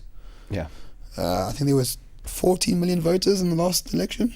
Yeah. There's 55 million South Africans. And even out of eligible voters, 45% actually vote. So this notion that the ANC or the DA or anyone has like a popular mandate for change is absolute bullshit. Most people don't vote because they know it's bullshit. Yeah. So I'm in the majority for once. I'm in the majority. Are you proud of that? Well, no. Well, no, I'm not proud of, or not proud of. No. I mean, proud of the fact that you're actually in the majority. No, not at all. Not at all. But it just shows that these ideas are not weird. No, they aren't weird. Because most people, maybe they don't believe in the idea itself, but they act like it matters. Because it does matter. Because people don't vote. Yeah. I think that's great. Less people should vote. I'm with you. Because if the less people vote, the more illegitimate the state becomes. Yeah. Disagree with me, Huntley. It's not disagreeing with me. It's that I've never looked at the position, and I'm not going to disagree with it because I haven't contemplated it yet. Oh. It's as simple as that. Right. I don't just speak for the sake of speaking to try and argue for the sake of arguing. Maybe in 4 or 5 months you and I have a podcast again, and then I sit down and go, right, now that I've thought about it, No, you'll come into mind. Do you know what happened? With absolute pleasure. With absolute pleasure. I used to be of the opinion that everybody is entitled to their opinion. Bullshit. Okay. That's a bullshit opinion. But I agree wholeheartedly. Sure. And I took that away, and I was like, fuck that. You're not entitled to opinion. Give me an opinion that is based on something, right? Based on some sort of fact and some sort of logic and some sort of common sense. Why are you describing? Why are you mapping out the paradigms? Well, I'm feeling is something. Okay. Emotion is something. Yeah, but it's not. And emotions are very powerful and biologically built in. Yeah, of course. How we think. Of course. So, I mean, that's something. So are those opinions worthless or? No, absolutely not. Let's broaden that paradigm. Let your opinion be based on something that you can argue and something that you've thought about, right? Some sort of logic. Just for me, this is how I believe. You have a romantic view of humanity. Well, I do. I want people to fucking think. Most people don't. I know they don't. That's why people vote. But that's why I turn around and say, well, I don't care about your opinion because tell me where that actually comes from. Because my dad said so, that doesn't count. Well, it's not a good argument, but it counts for them. It does count for them, but it doesn't count in the larger scheme of things, and it shouldn't. Well, your opinion doesn't count the largest scheme of things either, I'm afraid and to say. And it should. Ours, yeah. If you want to be part of the elites, yeah, sure, it should be, our opinion should matter more. No, the way people think is they have an emotional reaction to something, of course, and then they justify it whichever way they can after the fact, and this has been proven in studies, repeatedly. Of course. So Jonathan Haidt, which I referenced to earlier, he had this, questionnaire where there's this family, hypothetical situation. There's a family who have this dog and they love the dog, whatever. The dog dies one day. The family cuts him up, puts him in the oven and eats him for dinner. Look at your face. You're already disgusted. Why? What's wrong with that? It was a pet. Yeah, so what harm has befallen anyone in that scenario? I think there's emotional attachment because I'll give you another example. Is there a good, logical, rational reason why that shouldn't be allowed? Or why you find it disgusting? Yes. There's no rational reason. That's an emotional reason. Yeah, there's no rational reason. Yes, there is an emotional reason. There you 100%. go. And that's how people think about all things. 100%. Well, I'll tell you, my mom, we grew up on a farm, right? Same here. And my mom, one day, my grandfather had a cow called Daisy, right? And we all loved Daisy. And Daisy was like a pet. I also had one. Seriously, no jokes. And one night, my grandfather's like, oh, by the way, you're eating Daisy, to my mom. But somehow, she was distraught. Yeah. But somehow, if I say to you, oh, you're going to eat a cow, right, and you're going to eat a dog, there's two very different emotional reactions to that. Depends who you are. I suppose, yeah. In some parts of the world, it's delicacy. You can't eat a cow. Yeah, India, you can't eat. Well, if you're Hindu, you don't eat a cow. Yeah. In China, you do eat dogs, right? And in some parts of South America. Yeah. So, once again, there's no logical reason why one shouldn't eat a dog or a pet. But emotionally, we have this reaction. We do. And if we were Chinese, in certain parts of China or India, and we said we're going to eat a dog, you'd be like, oh, delicious, when? Yeah. And same for a cow, same for a chicken, same for all sorts of things. It definitely is your cultural bias that forms that emotion, without a doubt. Indeed. And that principle about gut reaction, then justification, is a universal way of thinking. Every single person in the world thinks like that. So getting back to what I was saying, sure. Right? The whole thing I don't do, well, that's a very strong statement. What I try not do is, especially when it comes to things like we're discussing, is just jump on a position for the sake of jumping on a position. I prefer to think about it, digest it, go away with it, come back and go, right. Now, because it isn't something that I have a predetermined idea on. You're talking about anarchism, and something I've never given that much attention to. After this podcast, you better believe it. No, right? Sure, but I mean, if I mention the word anarchy, you really of course have an image in your mind about what it is, right? And I had to consciously, during this conversation, actually change that. And I consciously did that. And eventually I said, I need to take away that word from my brain, because my brain associates it automatically with A, and what you actually saying is B. Sure. Yeah. So I'm not going to argue with you, because I don't have anything to argue with you with yet. Yeah. You understand what I mean? No, but understandable. And getting back to what I was saying about people's opinions, don't just jump to an opinion, right? And I try not, and God, I don't get it right, but I try not just jump to these opinions and jump on a bandwagon and jump on a side because I feel a need to. I don't feel the need to. I'll happily sit in the middle until I go, right, now I've decided.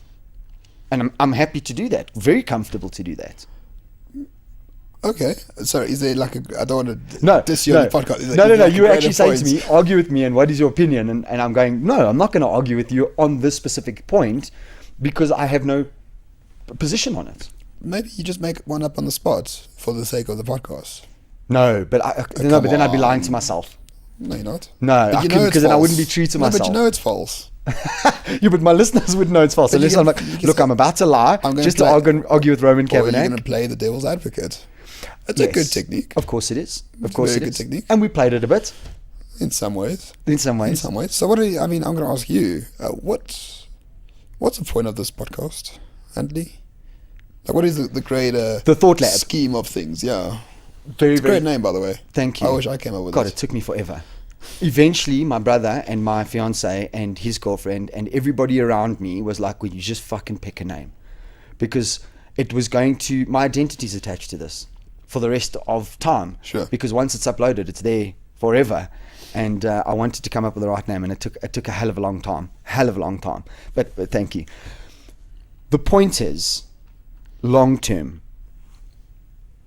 from the heart, it was literally about giving myself the opportunity to speak to really interesting people with diverse views and expertise in their range, and hopefully somebody listens to this and goes, fuck, that was good information.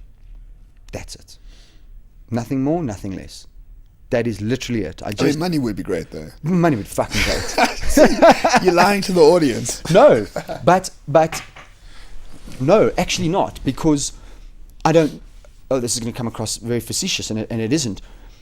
I didn't start this as a career. I didn't start this to make money. I started it because I wanted to. If I make money out of it long term, great. If I don't, it doesn't matter, because I have a business. I have a company. That is where I get my money from. And I mean, I've said to myself, 12 to 24 months, I'm willing to do this with zero money. And then at that point, I may turn around and go, all right, from a time point of view, I can no longer give, right? And if I call it quits, great. And if I don't call it quits and I decide that I'm going to give it another 24 months. So money isn't the determining factor. What's really my determining factor, and I'm going to go back to my utopia, right, is when I get a message from somebody going, dude, I'm going to come and do jiu-jitsu with you because I listened to your first podcast and I suffer from anxiety and I need help. That's fucking powerful, dude. That's seriously powerful. So let's talk about, a lot of people believe that legacy is through procreation. I don't. I think my legacy one day, hopefully, and something I will work towards, will be when I die, people turn around and say, he made a difference, he changed my life, he added value, and that's fucking great. Yeah, to those individuals. To those individuals. It's not about the greater cause for me. It's about one person messaging me going, fuck, that was great. I listened to Gillan. God damn it, that was great. I realized something I didn't know, and I had fun doing it. That's it. If I make money out of it, fuck, what a bonus. Yeah. You know, what an absolute bonus. If I get to go on your podcast and meet, you get to go on mine, and I get... The benefits of the podcast have far, far, far outweighed themselves in comparison to what I initially thought.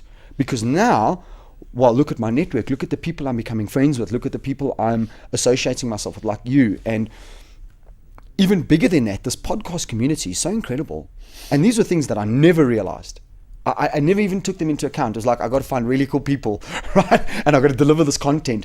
And for me, initially, it was all about the mechanics of the content and the actual podcast and the logo and the who. Yeah. And now it's about none of that, right? It's selfish. It's selfish and it's, well, who do I fucking want to speak to next? That's what it is. You know, and it may be somebody who doesn't have a message, but they're just a cool person. But everybody's got a message and everybody's got something that they want to add. I mean, I don't have a message. You have your Anarchy message. It's not a message. It's just it's a way of living.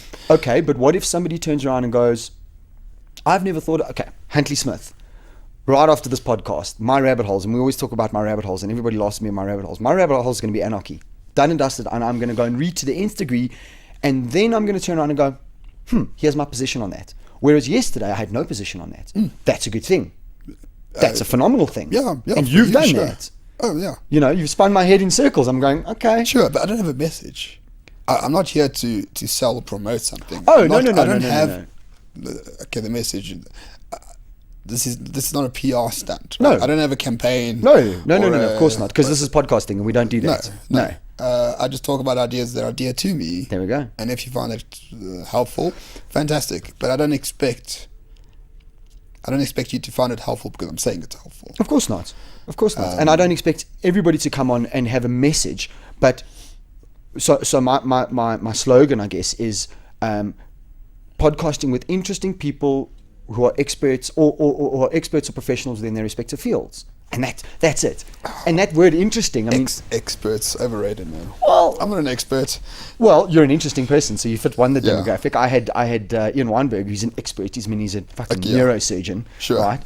You know what I mean? So it's one of those demographics. It's me going, that's really, really interesting. I mean, the next person I want to try and get in the podcast is someone on cryptocurrencies. Because really want to discuss that. I got contacts if you want. I can get you them. How fantastic. But it's something that I'm interested in, I'm passionate about. Yeah. So I see, swinging it back to your way, I see Verity being very similar for you. In some way. I mean, there's... I don't have different personas by any means, but Jonathan and I have something working. Yes. We have a method. It's working well. We do...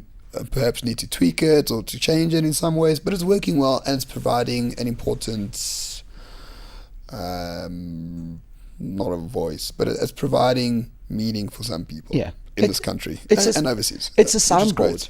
Definitely. Yeah, and once again, what surprised me is the people that say, I listened to your podcast and I sort of always thought I believed in this, but now you gave me a reason or evidence to show why I believe in it. There we go. Something or other. Or you change your mind completely about it. That's great. And just the fact that someone in public, not that I'm a public figure, but just the fact someone in public is saying something that you believe in, that's a very powerful thing for a lot of people. Because I think isolation and self-censorship is a real problem. Yes, there I agree with you. If you're not allowed to, I mean, essentially you're trying to criminalize people who hold views that are determined through genetics and social influences. You're trying to criminalize that. if you're right wing, for example. It's somewhat bizarre. And the state's trying to criminalize a state of being. That's weird. That's weird. So the Renegade Report will carry on. Verity, I don't know. It's easier because it's just my time and the guest time. Yes. And it's I'll see how it goes. So far the uptake is good. It's not going to be terribly consistent. Okay. Because it's as and when you can. Yeah, I'm a busy man, and as and when my guests can as well. But yeah, Renegade Reports, social, political, Verity, whatever the fuck I feel like it, and that's also quite liberating in some sense. It is, isn't it? But both are very liberating. I mean, to think, even 2 years ago, you told me we would be the biggest, weekly podcast in South Africa. I'd say, you're on mushrooms. You're completely mad. Yeah. It's frightening, eh? And I don't think we're that great. We're not perfect as a podcast, as thinkers. We're not experts. We tell people we are not experts. Yes. Because expertise means you stop learning. I see where you're coming from. Yeah. Okay. I dislike the title experts. I don't think Jordan Peterson's an expert in anything. No. He's a clinical psychologist, so he has expertise in it, but he's still learning. Yeah. He's learning on the go all the time. So our podcast is... I mean, I have to never be an expert in podcasting, because I don't think you can be, because there's no standards. There's no standards. No, but as long as people like what we say, they listen and they share it, and the longer we'll carry on, money or no money. Yeah, we do it for the fun half the time, isn't it? Yeah, for the fun and learning new things. As I said before, if I tweeted Helen Ziller and I said, "Can I meet you for lunch for an hour?" Yeah. She said no. She'd be like, "No, fuck you. Like, who the hell are you?" I said, "Can I invite you onto our podcast for an hour? We'll talk about the same things." And she'll be like, "Oh yeah, a platform. I'll go onto the platform. I'll come on your podcast." Yeah. It's the same thing, Huntley. It's the same fucking thing. No, it's it is. meeting in one spot and 100%. talking. Because I can guarantee. Look, we've had a lot of discussions pre this, and the discussions we've had have been, to a large degree, similar to what we're discussing now. And I think if we sat down and had lunch, we'd probably end up discussing the same things, because I'm going to be like, "Tell me about this anarchism." Yeah. No, we'll just carry on. Yeah. But that's the thing. You call Jordan Peterson and you say, "Oh, can I have an hour Skype call?" She said, "Yeah, sure, but it's my time. It's a problem. Come onto our podcast with pleasure." I have been very surprised at, and I said this to you. I've been very surprised at the people I've got on the podcast. In what way? Just that they've said yes. Literally just that they've said yes. Have you tried to get a member of the media in? Mainstream media? No, not as yet. The most difficult people really to get onto a fucking podcast. Well, I haven't had a single person. So I've got a list of people who have said yes and that I'm yet to schedule. So yes, I'm willing to go on your podcast, and at some point in time we'll go on the podcast. And then of course that gets whittled down to, all right, they've said yes and now we're scheduling. And I haven't had a single person I've asked who said no. And I've asked a lot of people. Not a single person has said no. It's bizarre. It's ridiculous. No, you're lucky. I mean, Helen Ziller, we send one email and she says yes, absolutely. Jordan Peterson, you get a response in 3 hours. Gad said we tweeted. Yeah. We tweeted him. He's like, "Yeah, sure." Yeah. He emailed the journalist at ENCA, "Come onto the podcast." No response. Really? A few weeks later, "Please come into the podcast. We'll talk about this. I'm not sure about sharing the platform because you had Steve Hoffmey on." Steve Hoffmey, I sent a WhatsApp. "Yeah, sure, anytime." Okay. The ENCA journalist, "I'm not too sure about sharing a platform with someone who has Steve Hoffmey on." I'm like, "Listen, cunt face. I've had 120 people on here for the purposes of disagreement. Yes. The fact that we exist within the same geographical studio at one time doesn't mean there's a conspiracy. There's no We're conspiracy. there to talk, and we release the talk unedited on the internet to live forever." There we go. Like, to think that you're special, that you can't share a platform with Steve Hoffman is fucking ridiculous. It's ridiculous, eh? But that's the intelligence. You see, I haven't.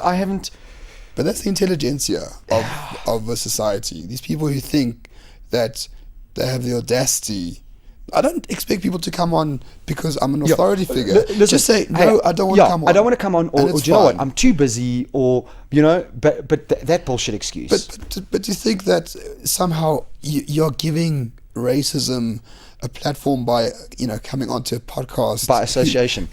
By association is the height of arrogance. By time association. And I'm sorry, you're a fucking journalist. Yeah. You mean very little in people's lives. You create no value whatsoever, and you push out a narrative that is generally untrue. So to think that we're going to beg for some reason is absolute bullshit. No. So Yet, told them to Jens fuck Gould off. from the Knife Media, bam. What a fucking great podcast. Oh, Knife Media, great What organization. A great organization. Sent one email. Yeah, sure. When can we schedule? I'm in New York, so there's 6 hours difference. Cool. How about this day? How about this day? Boom. What a pleasure. And Yeah. the guy's like a fucking chief editor of a big and upcoming news corporation, for lack of a better word. And for my podcast listeners, to everybody, just go check out Knife Media, or check out the Renegade Reports podcast with Jens Gould, the editor-in-chief of the Knife Media. Yeah. They're doing such interesting stuff. Proper media. Or at least what we'd like to believe is some sort of proper media. Or they're just reporting facts as objectively as possible. Yeah. Facts, if they exist or not, depends. There's alternative facts now, don't you know? These are Donald Trump created those. alternative facts. What do you think of Donald Trump? Come, let's get into trouble. Let's get into trouble. Yeah, what do you think about Donald Trump? I'm being influenced now by Ian Weinberg, because I had Ian on the podcast last week and we discussed Donald Trump. I think he, admittedly I'm being influenced by him, I think he is a narcissistic, raving fucking lunatic. He's a liar, a compulsive. Okay. And this is what I'm basing on facts. But what are the bad things about him? No. But listening to and thinking about what Ian said, because what Ian said is, well, the world needs him right now. Oh, really? And I said, what do you mean by that? And he said, and I'm paraphrasing, you can go listen to the podcast, but he said, the world needs somebody that's going to throw it in a little bit of chaos and a little bit of turmoil, and it needs not more of the same. And more of the same is the same politicians doing the same thing over and over and over again, and us fighting left versus right. I mean, Legicide. Complete legicide, 100%. And I was completely blown away with this coming from, I'm going to give him a compliment here, a 55-year-old neuroscientist. He's older. I don't know what his age is. And I was completely blown away with it. And I've been thinking about it ever since. And he's narcissistic. He's a lunatic. He goes into tours with Twitter wars, right? I just got that recently. It's fucking ridiculous that I'm using that word. With Kim Jong-un. That's amazing. It's a show. But that's what politics is. He's the greatest American president for two reasons. Number one, he's actually sticking by what he says he would do. And whether you disagree or not, that's something, right? Okay, yes. Right? But as opposed Number two, okay, I see where you're going from. He's delegitimizing political discourse to such a degree that it just creates more and more and more division and polarization. And the more the politicians hate each other, the less shit gets done to fuck us all over.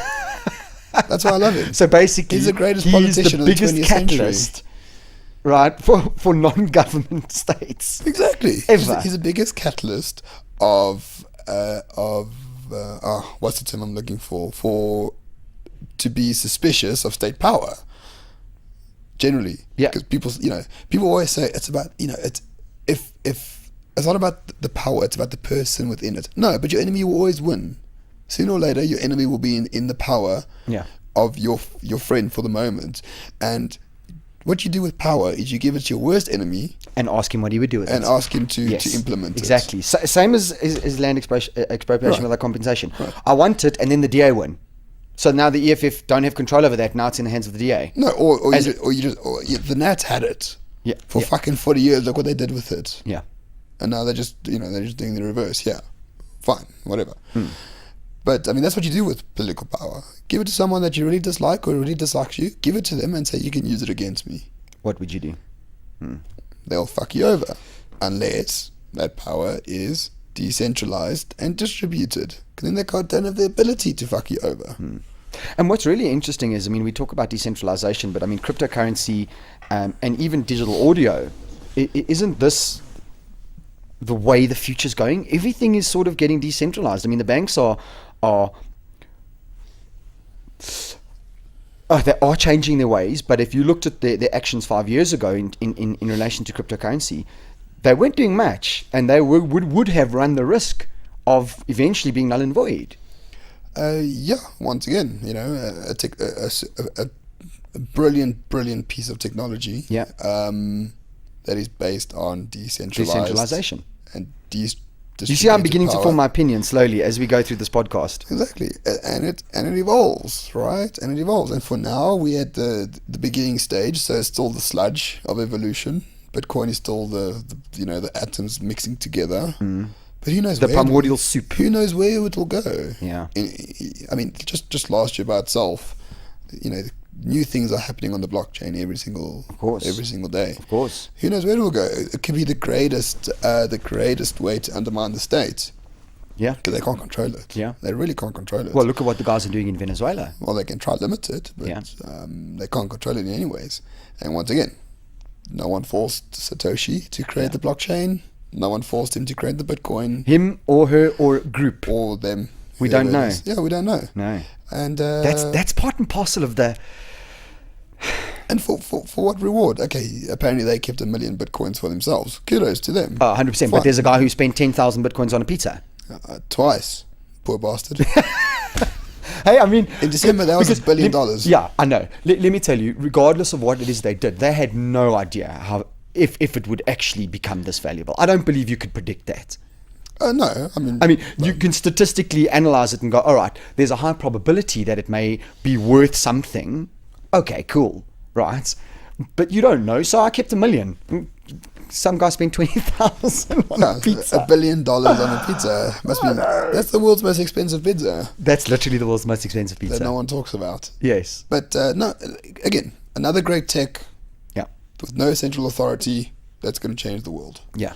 And you know what? And the role of government is to delay progress. The role of government is to delay evolution. Much of the same. Is to delay human flourishing. And they're going to get fucked up for it. Big time. So in South Africa, I fully see central authority just getting weaker and weaker and weaker. And people will just knock themselves out of the state system and create their own little communities. They already do exist, by the way. Yeah. But they'll just, whatever the state's services they got, they'll just privatize it themselves. Let the communities deal with it. As has been done for hundreds and thousands of years before. Dainfern will be the biggest white ghetto the world's ever known after Australia. And it'll be an independent state, right? It'll be independent from Waterfall Estate. Yeah. And those are just for the whites. So that's just the urban people. But in rural areas, you got these villages, you got these communities. Of course you do. Afrikaner, Xhosa, Pedi, Zulu. And they support each other and they survive. Yeah. Through thick and thin. And that mode of living has survived far longer than democracy, survived far longer than nuclear energy, has survived far longer than many other things that we take for granted. And it will continue to survive, despite what people in power wish to do. So have faith in individuals to do what's good for them, have faith in communities to do what's good for them, and let humans flourish. Look, I do, like I say, contemplating what you're saying, I do very much believe in the individual, very, very, very much so. But not to the detriment of the community or to a broader so collective. we've been creating some rules on the podcast as we've been going, and it's been quite fun. Yeah. So rule number 1 is don't be a doers. Okay, that's rule number 1. I think I failed that one. By what standards? I swore a little bit. Oh, please, man. This is the internet. We can do what we want. Right. Rule number 2 is don't do anything that will detriment yourself and others long term. Yeah. Okay, so that's rule number 2, and that's as far as we've got. Okay, but we're making them up as we go. 2 more rules than most people have come up with. Yes. So we like that, and maybe we'll add a 3rd rule, right? Individual. I believe it's about the individual, and I like that. What I mean is, look at yourself. Be accountable to yourself, be responsible to yourself, and then by its extension, those around you. Don't do any harm long term to anybody. Sure. Unless provoked or unless acting in defense. In self-defense, of course. Jordan Peterson has this great, once again, we keep going back to him, but I don't think it's his idea. I've heard it before. Basically, you must do something that's good for you today, tomorrow, and forever. And that it must be good for you and your family today, tomorrow, and together. Yes. And then for your community and your country and the whole world. Yes. And that's how your actions should be dictated. Okay. That's the paradigm or the methodology you should use.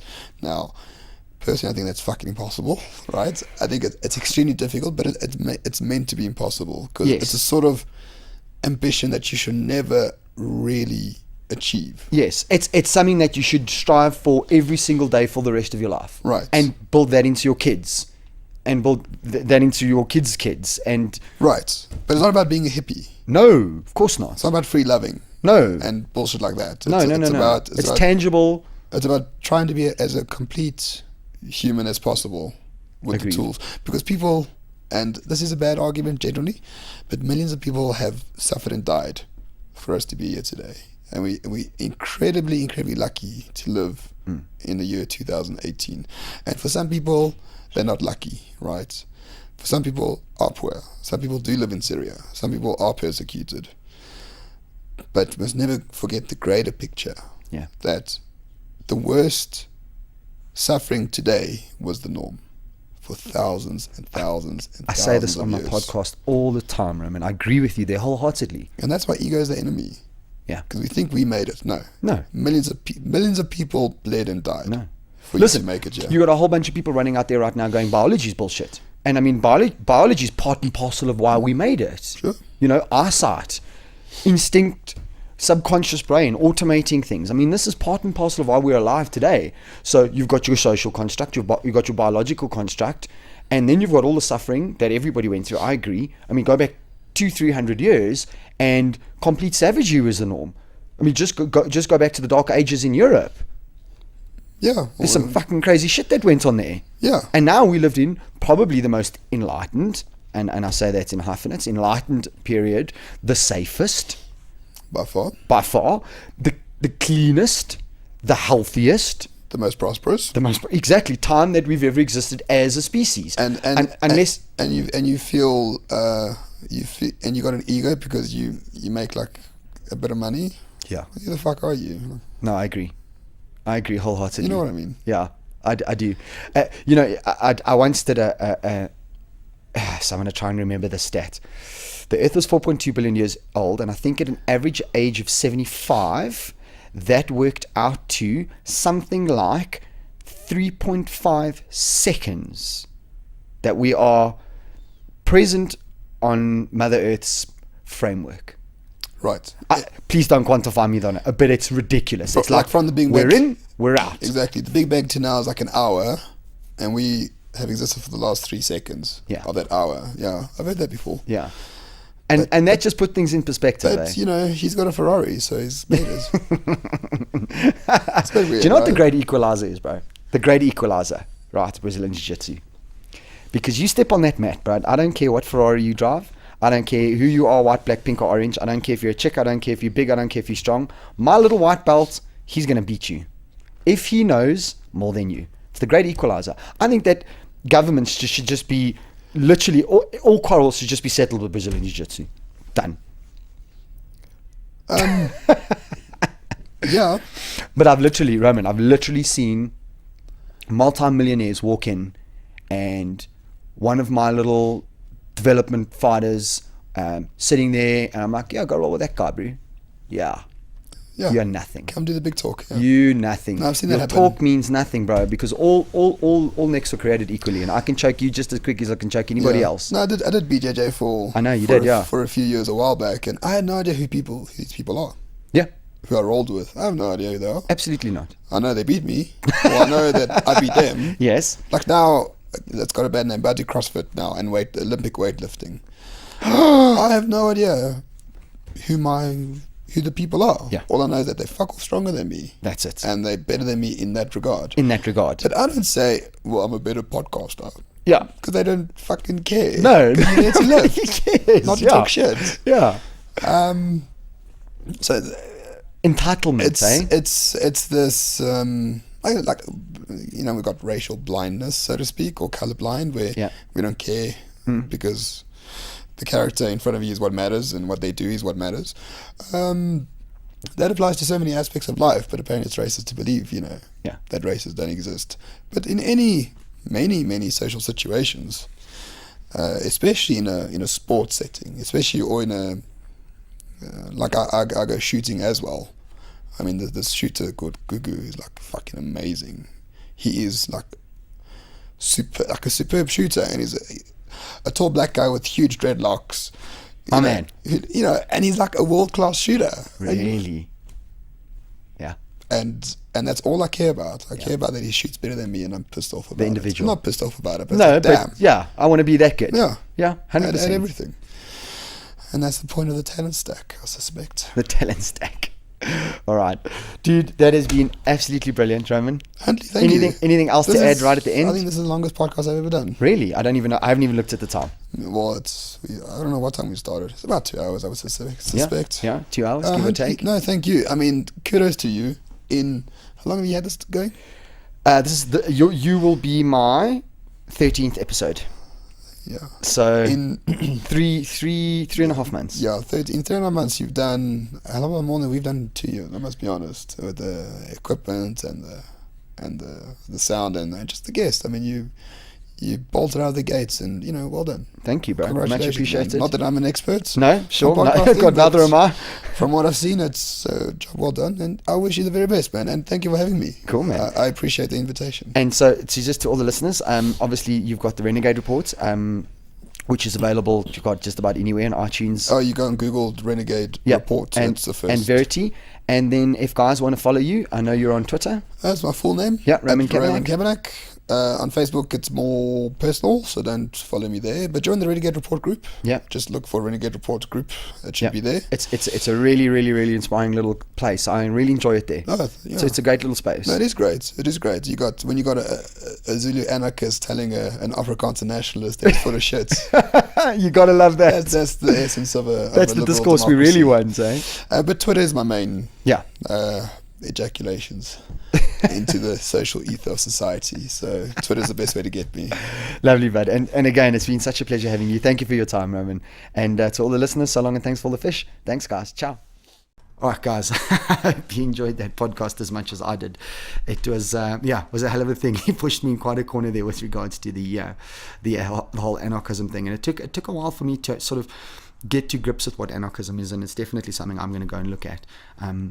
But he's a fascinating individual, and I really believe the podcast was interesting. And guys, as always, the podcast is brought to you by Jared Smith, who's my main equipment sponsor.